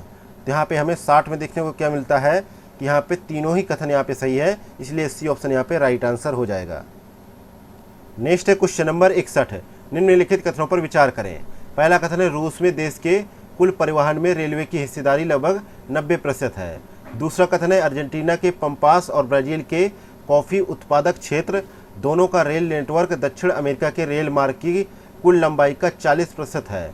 जबकि तीसरा स्टेटमेंट है कि कुल परिचालन लंबाई के संदर्भ में संयुक्त राज्य अमेरिका में विश्व का सबसे बड़ा रेलवे नेटवर्क है। तो उपर्युक्त में से कितने कथन यहाँ पे सही हैं? तो यहाँ पे 61 में देखा जाए तो यहाँ पे तीनों ही कथन यहाँ पे सही है, इसलिए सी ऑप्शन यहाँ पे राइट आंसर हो जाएगा। नेक्स्ट है क्वेश्चन नंबर 62 है, वर्तमान में 11वीं कृषि गणना का सर्वेक्षण किया जा रहा है। कृषि गणना 2015-16 के निष्कर्षों के संदर्भ में निम्नलिखित कथनों पर विचार करें। पहला कथन है कि पिछली कृषि गणना के बाद से देश में परिचालन जोतों की कुल संख्या में वृद्धि हुई है। दूसरा कथन है कि परिचालन जोत के औसत आकार में कमी आई है। तीसरा कथन है कि सकल फसल क्षेत्र में सभी खाद्य फसलों की प्रतिशत हिस्सेदारी में वृद्धि हुई है। चौथा कथन है महिला परिचालित जोत धारकों की जो प्रतिशत हिस्सेदारी है उसमें वृद्धि हुई है। तो कौन सा कथन यहाँ पे सही है ये बताना है। तो 62 में देखा जाए तो यहाँ पे पहला, दूसरा और चौथा कथन सही है, जबकि तीसरा कथन यहाँ पे गलत है। तीसरा यहाँ पे गलत है, पहला, दूसरा, चौथा सही है। क्योंकि जो है देखा जाए तो सकल फसली क्षेत्र में सभी खाद्य फसलों का प्रतिशत हिस्सा 2010-11 के अनुसार 76.3% से मामूली कम होकर 15-16 में 75.1% हो गया। हालांकि उसी अवधि में सभी गैर खाद्य फसलों का प्रतिशत 23.7% से मामूली रूप से बढ़कर 24.9% हो गया। इसलिए कहा जा सकता है कि तीसरा स्टेटमेंट यहाँ पे गलत है। नेक्स्ट है क्वेश्चन नंबर 63 है, यूरोपीय संघ से संबंधित बर्लिन प्रक्रिया अक्सर सुर्खियों में रहती है। यह मुख्य रूप से किससे संबंधित है? तो यहाँ पे 63 में देखा जाए यह जो है पश्चिमी बाल्कन में क्षेत्रीय सहयोग को बढ़ाने से संबंधित है। बी ऑप्शन यहाँ पे राइट आंसर है। अगला क्वेश्चन नंबर 64 है, निम्नलिखित कथनों पर विचार करें। पहला कथन है उष्णकटिबंधीय अफ्रीका में घुमंतु पशुचारण मुख्य रूप से मवेशियों पर निर्भर है। जबकि दूसरा कथन है एशियाई रेगिस्तानों में भेड़, बकरी और ऊंट पाले जाते हैं। जबकि तीसरा कथन है कि दक्षिणी गोलार्ध में घुमंतु चारागाह संबंधी गतिविधि अनुपस्थित है। तो उपयुक्त कथनों में से कौन सा कथन यहाँ पे सही है? तो 64 में देखा जाए तो यहाँ पे जो है पहला, दूसरा कथन सही है, जबकि तीसरा स्टेटमेंट यहाँ पे गलत हो जाता है।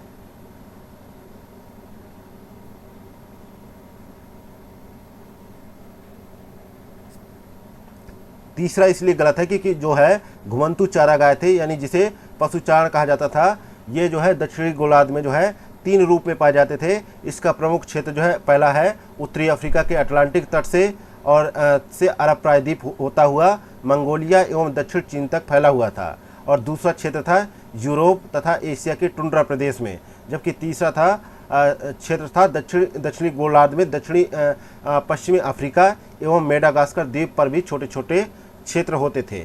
जबकि यहाँ पे कहा जा रहा है कि अनुपस्थित था, लेकिन ये उपस्थित था। यहाँ पे पहला दूसरा सही है, ये ऑप्शन यहाँ पे राइट आंसर हो जाएगा।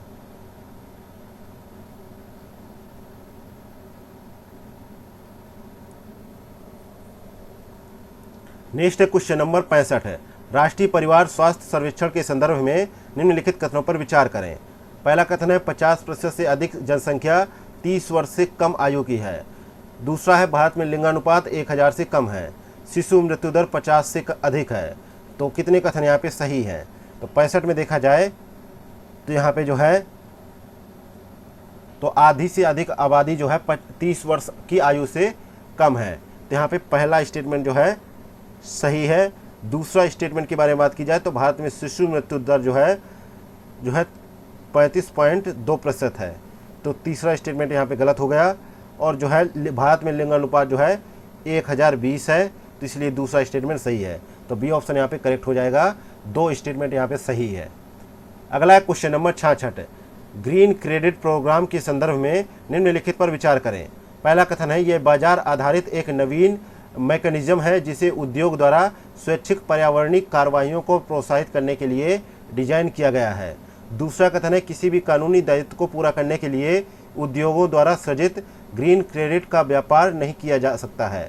जबकि तीसरा कथन है भारतीय वानिकी अनुसंधान एवं शिक्षा परिषद इसके जो है कार्यान्वयन के लिए उत्तरदायी है। तो यहाँ पे जो है कौन से कथन यहाँ पे सही है? तो 66 में देखा जाए तो यहाँ पे जो है तीनों ऑप्शन यहाँ पे सही है, इसलिए डी ऑप्शन राइट आंसर हो जाएगा। अगला है क्वेश्चन नंबर 67, एशिया के संदर्भ में निम्नलिखित कथनों पर विचार करें। पहला कथन है तिएन शान जो है पर्वत श्रृंखला किर्गिस्तान और चीन के बीच सीमा पर विस्तृत है। दूसरा कथन है जो है बेडोइन जनजातियां जो है रूब अल खाली रेगिस्तान की सीमाओं पर निवास करती हैं। तीसरा कथन है कि दक्षिणी रूस में अवस्थित बैकाल झील विश्व की सबसे गहरी झील है। तो यहाँ पे कितने कथन यहाँ पे सही है? तो 67 में सभी तीनों कथन सही है, इसलिए सी ऑप्शन यहाँ पे राइट आंसर होगा। अगला है क्वेश्चन नंबर 68, भारत में पशुधन क्षेत्र के संदर्भ में निम्नलिखित कथनों पर विचार करें। पहला कथन है यह सकल मूल वर्धन के संबंध में कुल कृषि एवं संबंध क्षेत्र की गतिविधियों में 20% से अधिक का योगदान देता है। दूसरा कथन है जो है 20वीं पशुधन गणना के अनुसार सभी राज्यों में सर्वाधिक पशुधन उत्तर प्रदेश में है। जबकि तीसरा कथन है पिछली गणना के बाद से भारत में पशुधन आबादी में 10% से अधिक की वृद्धि देखी गई है। तो कितने कथन यहाँ पे सही है? तो 68 में देखा जाए जो है यहाँ पे एक तो यहाँ पे देखा जाए पहला कथन सही है और दूसरा कथन सही है, जबकि तीसरा कथन यहाँ पे गलत हो जाता है, क्योंकि जो है 20वीं पशुधन गणना के अनुसार देश में पशुधन की कुल आबादी जो है 535.78 मिलियन है।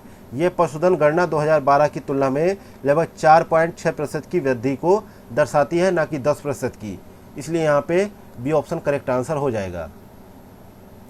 नेक्स्ट है क्वेश्चन नंबर 69, गौड़ खनिजों के संदर्भ में निम्नलिखित कथनों पर विचार करें। पहला कथन है कि गौड़ खनिजों के उत्पादन के मूल्य की दृष्टि से भारत में सर्वाधिक हिस्सेदारी तेलंगाना की है। जबकि दूसरा कथन है भारत में जो है बायराइट्स और अभ्रक को जो है गौड़ खनिजों के रूप में वर्गीकृत किया गया है। तो कौन सा कथन यहाँ पे सही है? तो 69 में देखा जाए दोनों ही कथन सही है, इसलिए सी ऑप्शन यहाँ पे राइट आंसर होगा।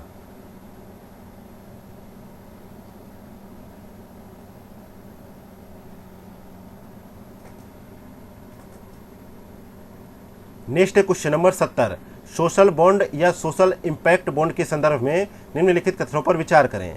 पहला कथन है कि सोशल बॉन्ड वह वित्तीय साधन है जिन्हें उन परियोजनाओं और पहलों के लिए धन एकत्रित करने हेतु जारी किया जाता है जिनका समाज पर सकारात्मक सामाजिक प्रभाव पड़ता है। जबकि दूसरा कथन है कि भारतीय लघु उद्योग विकास बैंक द्वारा भारत का पहला सोशल इम्पैक्ट बॉन्ड सूचीबद्ध किया गया है। तो यहाँ पे कौन सा कथन सही है? तो 70 में देखने को क्या मिलता है कि यहाँ पे पहला कथन यहाँ पे सही है, जबकि दूसरा कथन यहाँ पे सही नहीं है, क्योंकि राष्ट्रीय कृषि और ग्रामीण विकास बैंक नाबार्ड ने जो है 1000 करोड़ रुपए का देश का पहला सोशल इम्पैक्ट बॉन्ड सूचीबद्ध किया है। यह देश में पहला बाह्य रूप से प्रमाणित AAA रेटेड INR सामाजिक बॉन्ड है, इसलिए यहाँ पे दूसरा स्टेटमेंट गलत है, पहला ही सही है। नेक्स्ट है क्वेश्चन नंबर 71। अजीनोमोटो के नाम से प्रसिद्ध मोनोसोडियम ग्लूटामेट के संदर्भ में निम्नलिखित कथनों पर विचार करें। पहला कथन है यह एक आम खाद्य योज्य है जिसका उपयोग खाद्य पदार्थों के स्वाद को बढ़ाने के लिए किया जाता है, जबकि दूसरा कथन है इसमें सोडियम प्रचुर मात्रा में होता है जो लवण का एक घटक है। तो उपर्युक्त कथनों में से कौन सा कथन सही है? तो 71 में दोनों ही कथन यहाँ पे सही है, सी ऑप्शन यहाँ पे राइट आंसर होगा। नेक्स्ट है क्वेश्चन नंबर 72। हाल ही में गतिशील जो है निषेधाज्ञा यानी डायनामिक इंजेक्शन निम्नलिखित में से किस संदर्भ में सुर्खियों में रहा है? तो यहाँ पे 72 में हम लोग क्या देखते हैं कि यहाँ पे कॉपीराइट अधिकारों की सुरक्षा के संदर्भ में अभी हाल ही में सुर्खियों में देखा गया है। डी ऑप्शन यहाँ पे करेक्ट आंसर है। नेक्स्ट है क्वेश्चन नंबर 73। निम्नलिखित युग्मों पर विचार करें। खनिजों का मिलान करना है अग्रणी उत्पादक देश से। तो यहाँ पे 73 में देखा जाए तो तांबा का उत्पादक अग्रणी देश कौन सा है?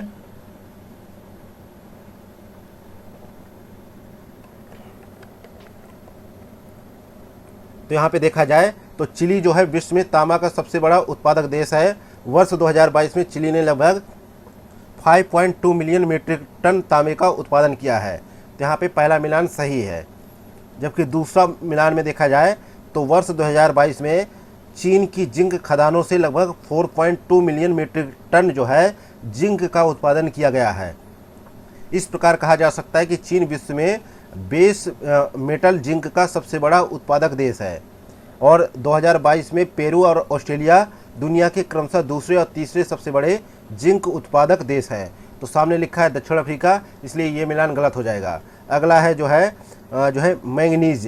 तो दक्षिण अफ्रीका जो है विश्व में मैंगनीज का सबसे बड़ा उत्पादक देश है और 2022 में जो है इसका मैंगनीज उत्पादन जो है पिछले वर्ष के बराबर ही रहा है और दक्षिण अफ्रीका में 640 मिलियन मीट्रिक टन का जो है सबसे बड़ा मैंगनीज भंडार भी है।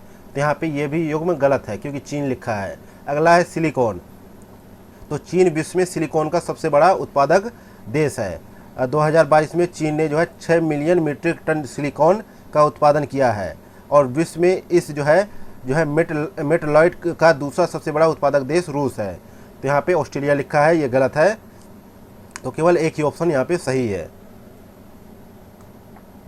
अगला है क्वेश्चन नंबर 74। भारत में केसर की खेती के संदर्भ में निम्नलिखित कथनों पर विचार करें। पहला कथन है कि भारत विश्व में केसर के दूसरे सबसे बड़े बोए गए क्षेत्रफल वाला क्षेत्र है। दूसरा कथन है कश्मीरी केसर को भारत में भौगोलिक संकेतक टैग प्राप्त है। तीसरा कथन है केसर का एक जो है 12मासी पौधा है। तो उपयुक्त में से कितने कथन यहाँ पे सही हैं? तो यहाँ पे 74 में देखा जाए तो सभी तीनों कथन यहाँ पे राइट आंसर हो जाएंगी। सी ऑप्शन यहाँ पे करेक्ट आंसर है।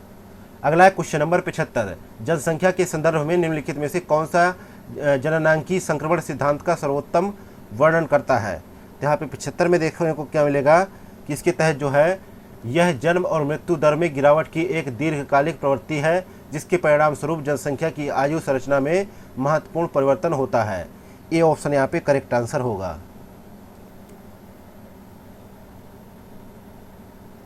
नेक्स्ट है क्वेश्चन नंबर 76। निम्नलिखित में से किस देश में विश्व का सबसे बड़ा सड़क नेटवर्क मौजूद है? तो यहाँ पे 76 में देखा जाए सड़क नेटवर्क सबसे बड़ा किसका है? संयुक्त राज्य अमेरिका का है। तो यहाँ पे ए ऑप्शन करेक्ट आंसर है। इसका सड़क नेटवर्क जो है 68,03,479 किलोमीटर है। इसमें 63% जो है पक्की सड़कें हैं और 37% जो है कच्ची सड़कें हैं। और भारत में जो है विश्व का दूसरा सबसे बड़ा सड़क नेटवर्क मौजूद है जहां 63,72,613 किलोमीटर सड़क नेटवर्क है, जिसमें 70% जो है पक्की सड़कें हैं, 30% जो है कच्ची सड़कें हैं। नेक्स्ट क्वेश्चन नंबर 77, भारत में तिलहन उत्पादन के संदर्भ में निम्नलिखित कथनों पर विचार करें। पहला कथन है कि तिलहन का क्षेत्र और इसका उत्पादन भारत के पूर्वोत्तर तथा पूर्वी भाग में केंद्रित है, जबकि दूसरा कथन है सोयाबीन की खेती के अंतर्गत सबसे बड़ा क्षेत्र उड़ीसा में है, इसके बाद पश्चिम बंगाल का स्थान आता है। तो यहाँ पे कौन सा कथन सही है ये आपको बताना है। तो 77 में दोनों ही कथन यहाँ पे गलत है, इसलिए डी ऑप्शन यहाँ पे करेक्ट आंसर है।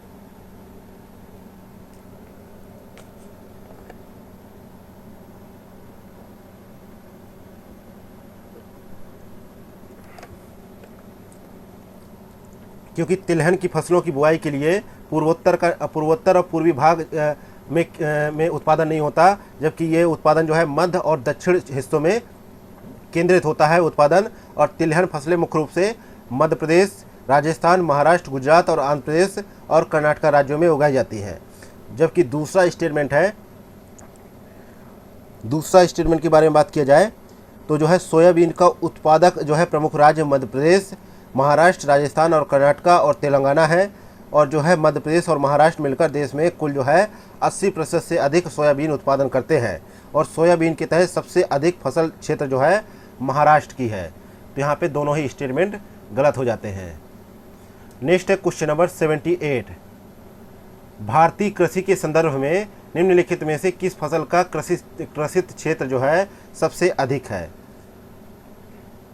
तो यहाँ पे सही जवाब है कपास का है।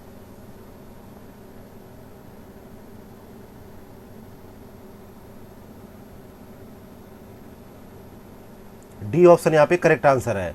अगला है क्वेश्चन नंबर 79, नीचे दिए गए मानचित्र में दर्शाया गया क्षेत्र संबंधित है। तो 79 में जो है देखा जाए तो यह जो है गहन वाणिज्यिक कृषि से संबंधित है। डी ऑप्शन यहाँ पे करेक्ट आंसर है। नेक्स्ट है क्वेश्चन नंबर 80, विश्व भर में प्रचलित कृषि पद्धतियों के संदर्भ में निम्नलिखित कथनों पर विचार करें। पहला कथन है मार्केट गार्डनिंग एवं बागवानी भूमध्य सागरीय क्षेत्र में अच्छी तरह से विकसित है। दूसरा कथन है अटलांटिक तटीय मैदान जो है ट्रक कृषि का एक प्रमुख क्षेत्र है। दूसरा कथन है फैक्ट्री फार्मिंग पश्चिमी यूरोप के औद्योगिक क्षेत्रों में की जाती है। तो यहाँ पे कौन से कथन यहाँ पे सही है। तो 80 में देखा जाए तो यहाँ पे तीनों ही कथन सही है, इसलिए सी ऑप्शन यहाँ पे राइट आंसर है।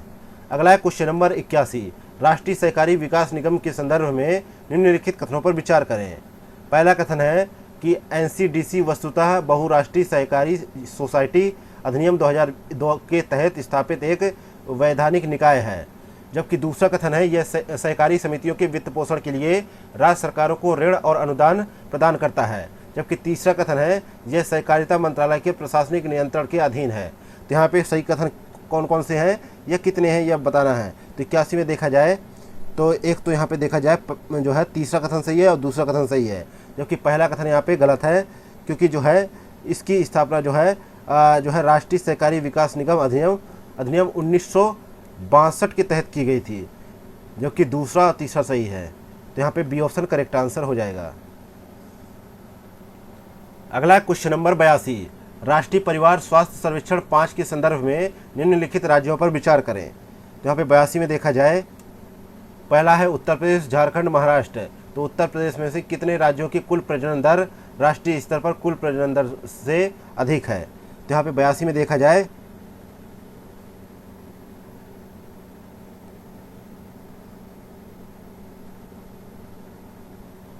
तो यहाँ पे जो है कोई सा भी ऑप्शन यहाँ पे सही नहीं है, इसलिए डी ऑप्शन यहाँ पे राइट आंसर होगा।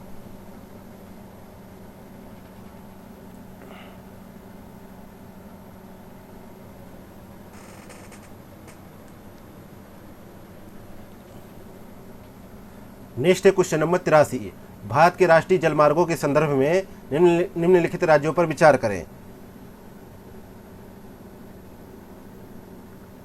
तो उत्तर प्रदेश, बिहार, झारखंड, पश्चिम बंगाल। तो राष्ट्रीय जलमार्ग 1 जो है उपर्युक्त में से कितने राज्यों से होकर गुजरता है। तो जो है राष्ट्रीय जलमार्ग जो है उत्तर प्रदेश, बिहार, झारखंड, पश्चिम बंगाल राज्यों से होकर गुजरता है, इसलिए यहाँ पे सभी चारों विकल्प सही हैं। डी ऑप्शन यहाँ पे राइट आंसर है। अगला है क्वेश्चन नंबर 84, निम्नलिखित युग्मों पर विचार करें। जनजातियों का मिलान करना है देशों से। तो यहाँ पे देखा जाए तो यांगसुओ जलकाग जो है चीन में स्थित है। ये सही है मिलान। अगला है मसाई केन्या और तंजानिया, तो यहाँ पे जो है तीसरा भी सही है। अगला है माओरी, तो माओरी जो है न्यूजीलैंड और फ्रेंच पोलिनेशिया में स्थित है, तो ये भी सही है। तो सी ऑप्शन यहाँ पे करेक्ट आंसर हो जाएगा। तीनों ही मिलान सही हैं। नेक्स्ट है क्वेश्चन नंबर 85। निम्नलिखित युग्मों पर विचार करें। एक तरफ परमाणु संयंत्र है, दूसरी तरफ संबंधित राज्य है। तो काकरा पार के बारे में बात की जाए तो काकरा पार जो है गुजरात में है, ये मिलान गलत हो गया, सामने लिखा है महाराष्ट्र। और अगला है कैगा जो है कर्नाटका में है, ये सही है। और अगला है नरौरा, ये उत्तर प्रदेश में है, ये भी सही है। तो कुल जो है 2 युग्म सही से मिले थे। बी ऑप्शन यहाँ पे राइट आंसर होगा। नेक्स्ट है क्वेश्चन नंबर 86 जो है समक्का सरलम्मा जतारा या मेदाराम जतारा के संदर्भ में निम्नलिखित कथनों पर विचार करें। पहला कथन है, यह प्रत्येक 2 साल में आयोजित होने वाला तेलंगाना का एक राजकीय उत्सव है। जबकि दूसरा कथन है, इस देश का सबसे बड़ा जनजातीय समागम माना जाता है। जबकि तीसरा कथन है, इस उत्सव के दौरान कृष्णा नदी की एक सहायक नदी में पवित्र स्नान किया जाता है। तो यहाँ पे उपर्युक्त में से कौन से कथन यहाँ पे सही नहीं है, ये आपसे पूछा गया है। तो यहाँ पे 86 में देखा जाए तो यहाँ पे जो है तीसरा ऑप्शन यहाँ पे सही नहीं है, जबकि जो है पहला दूसरा यहाँ पे सही है। तो सही नहीं है के लिए बी ऑप्शन सी ऑप्शन यहाँ पे करेक्ट नहीं है।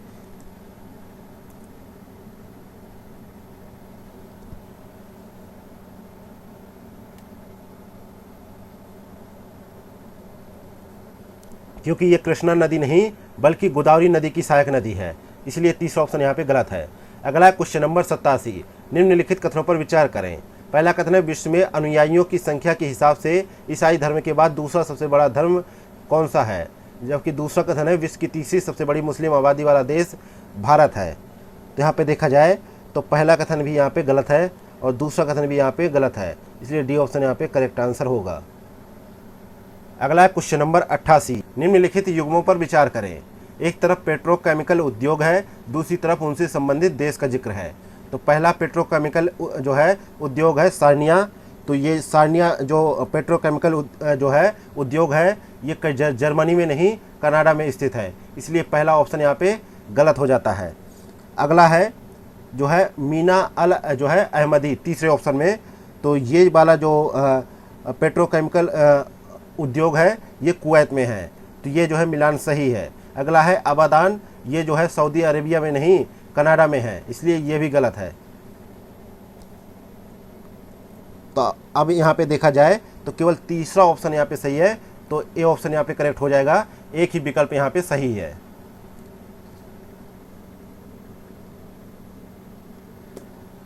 नेक्स्ट है क्वेश्चन नंबर 89। 2011 की जनगणना के संदर्भ में निम्नलिखित में से कौन सी घटती जनजातीय आबादी वाले राज्यों का सही अनुक्रम है। तो सबसे ज़्यादा जो है जनजातीय आबादी वाला जो है राज्य है मध्य प्रदेश। तो मध्य प्रदेश में है लगभग आबादी जो है 1,53,16,784 और महाराष्ट्र में है जो है 1,05,10,213 है। इसके पश्चात जो है राजस्थान में है जो है 92,38,534 और उसके पश्चात जो है उत्तर प्रदेश में है जो है आबादी जो है उत्तर प्रदेश में जनजातीय आबादी कितनी है जो है कितनी है 11,34,273। तो इस प्रकार यहाँ पे डी ऑप्शन करेक्ट आंसर हो जाएगा।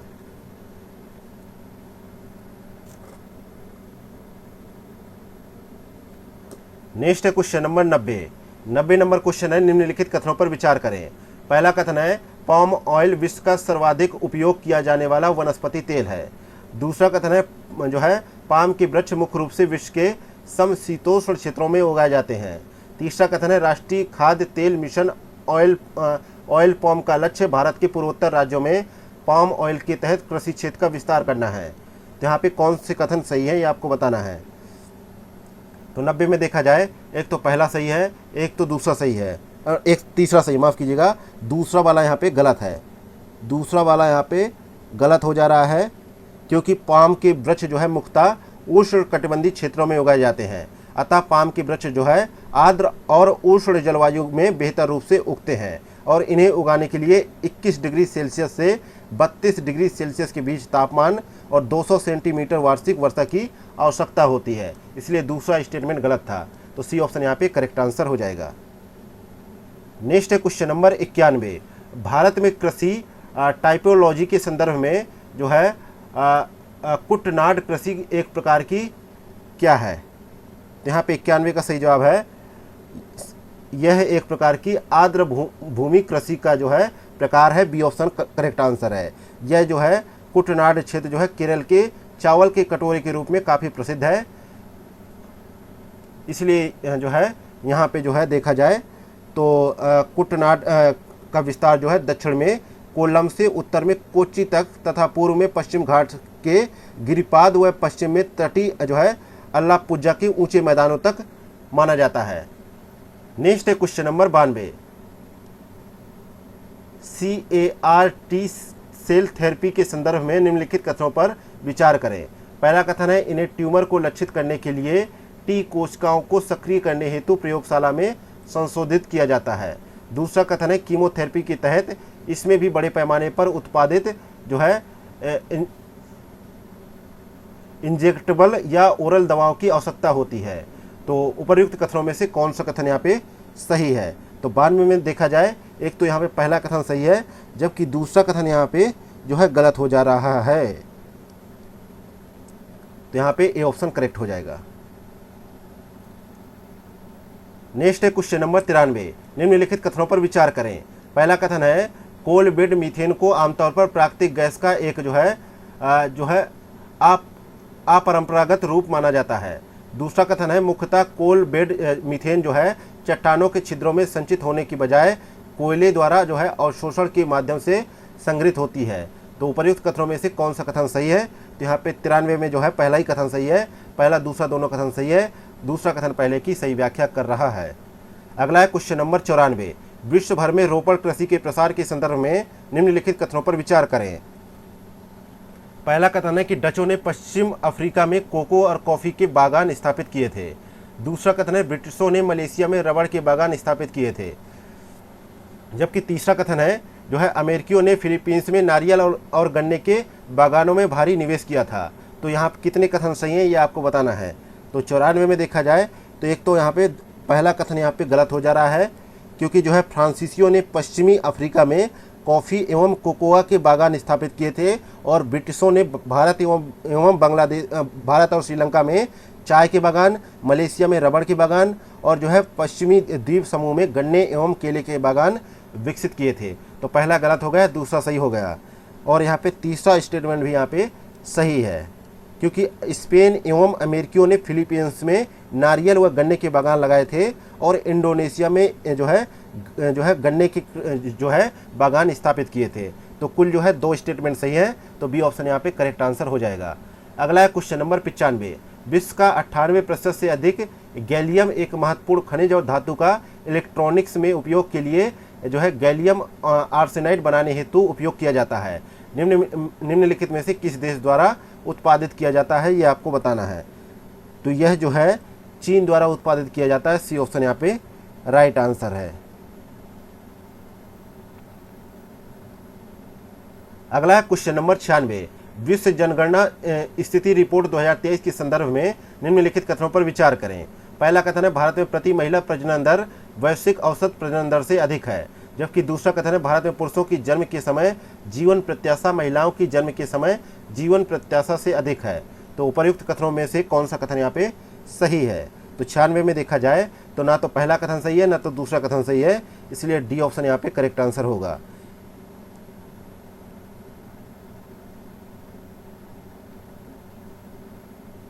अभी वर्तमान में बात की जाए तो भारत में किसी महिला के प्रजनन काल की पूरी अवधि के दौरान उससे जन्म लेने वाले बच्चों की औसत संख्या 2.0 है और यह प्रति स्थापन दर से कम है। हालांकि संयुक्त राष्ट्र के अनुसार वर्तमान वैश्विक औसत दर जो है प्रति महिला लगभग 2.3 बच्चे हैं, इसलिए पहला स्टेटमेंट यहाँ पे गलत है। और दूसरे स्टेटमेंट के लिए बात की जाए तो भारत में प्रजनन दर जो है वैश्विक औसत से कम है, लेकिन यह अभी भी चीन के 1.2 और संयुक्त राज्य अमेरिका की 1.6 में जो है प्रजनन दर से काफ़ी अधिक है। नेक्स्ट है क्वेश्चन नंबर 97। विश्व के अंतर्देशीय जल मार्गों के संदर्भ में निम्नलिखित में से कौन सा कथन सही नहीं है।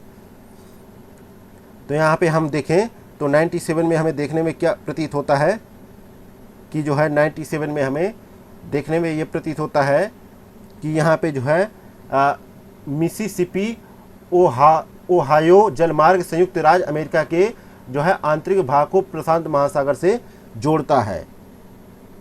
ये जो है यहाँ पे जो है गलत है, क्योंकि मिसिसिपी ओहायो जलमार्ग जो है संयुक्त राज्य अमेरिका के आंतरिक भाग को दक्षिण में मैक्सिको की खाड़ी से जोड़ता है, इसलिए यहाँ पे गलत है। नेक्स्ट है क्वेश्चन नंबर 98। 2011 की जनगणना के संदर्भ में निम्नलिखित शहरों को उनकी जनसंख्या के आधार पर घटते हुए क्रम में व्यवस्थित कीजिए। तो यहाँ पे 98 में देखा जाए तो दिल्ली में देखा जाए जनगणना के अनुसार जो है देखा जाए तो दिल्ली की पॉपुलेशन कितनी थी, लगभग जो है 1,10,34,555। बेंगलुरु की कितनी थी, 84,83,600 जो है 75। और हैदराबाद की कितनी है जो है 67,31,000 जो है 790। कोलकाता की कितनी है जो है 44,96,000। तो पहला, दूसरा, तीसरा, चौथा सही है, ए ऑप्शन यहाँ पे करेक्ट आंसर हो जाएगा। अगला है क्वेश्चन नंबर 99। इस क्षेत्र में मध्य प्रदेश का पूर्वी भाग और राजस्थान के आसपास के भाग शामिल है तथा इसमें बुंदेलखंड और बघेलखंड भी शामिल है। अर्ध शुष्क जलवायुवी परिस्थितियां इस क्षेत्र की विशेषता हैं। यहाँ पर लाल, पीली और काली मृदाओं से मिश्रित मृदा पाई जाती है और इनमें जो है मिलेट्स, चना और दालें उगाई जाती हैं। इस क्षेत्र की मुख्य समस्या जल की कमी है। यहाँ पर 50 से 100 सेमी तक वार्षिक वर्षा होती है। उपर्युक्त परिच्छेद में निम्नलिखित में से किस कृषि जलवायु क्षेत्र का सर्वोत्तम वर्णन किया गया है। तो यहाँ पे जो है मध्य पठार और जो है पहाड़ियों का वर्णन किया जा रहा है। यहाँ पे बी ऑप्शन करेक्ट आंसर है। इसके तहत जो है देखा जाए तो मध्य प्रदेश, उत्तर प्रदेश और राजस्थान के 46 जिले जो है सम्मिलित किए जाते हैं और इसके तहत जो है 14 उप क्षेत्रों को विभाजित किया गया है। नेक्स्ट है क्वेश्चन नंबर 100। यूरोप में सुरक्षा और सहयोग संगठन जो है मिनस्क समूह का गठन निम्नलिखित में से किसके शांतिपूर्ण समाधान को सुगम बनाने के लिए किया गया था। तो यहाँ पे सही जवाब है जो है, तो यहाँ पे 100 नंबर का सही जवाब है नागोर्नो काराबाख संघर्ष के लिए जो है यूरोप में सुरक्षा और सहयोग संगठन के लिए मिनस्क समूह का गठन किया गया था। यहाँ पे डी ऑप्शन करेक्ट आंसर हो जाएगा। इसी के साथ ही विजन आईएएस का 17 नंबर का टेस्ट पेपर यहीं पे समाप्त होता है। मिलते हैं नेक्स्ट वीडियो में। Thank you for watching Examophobia YouTube channel.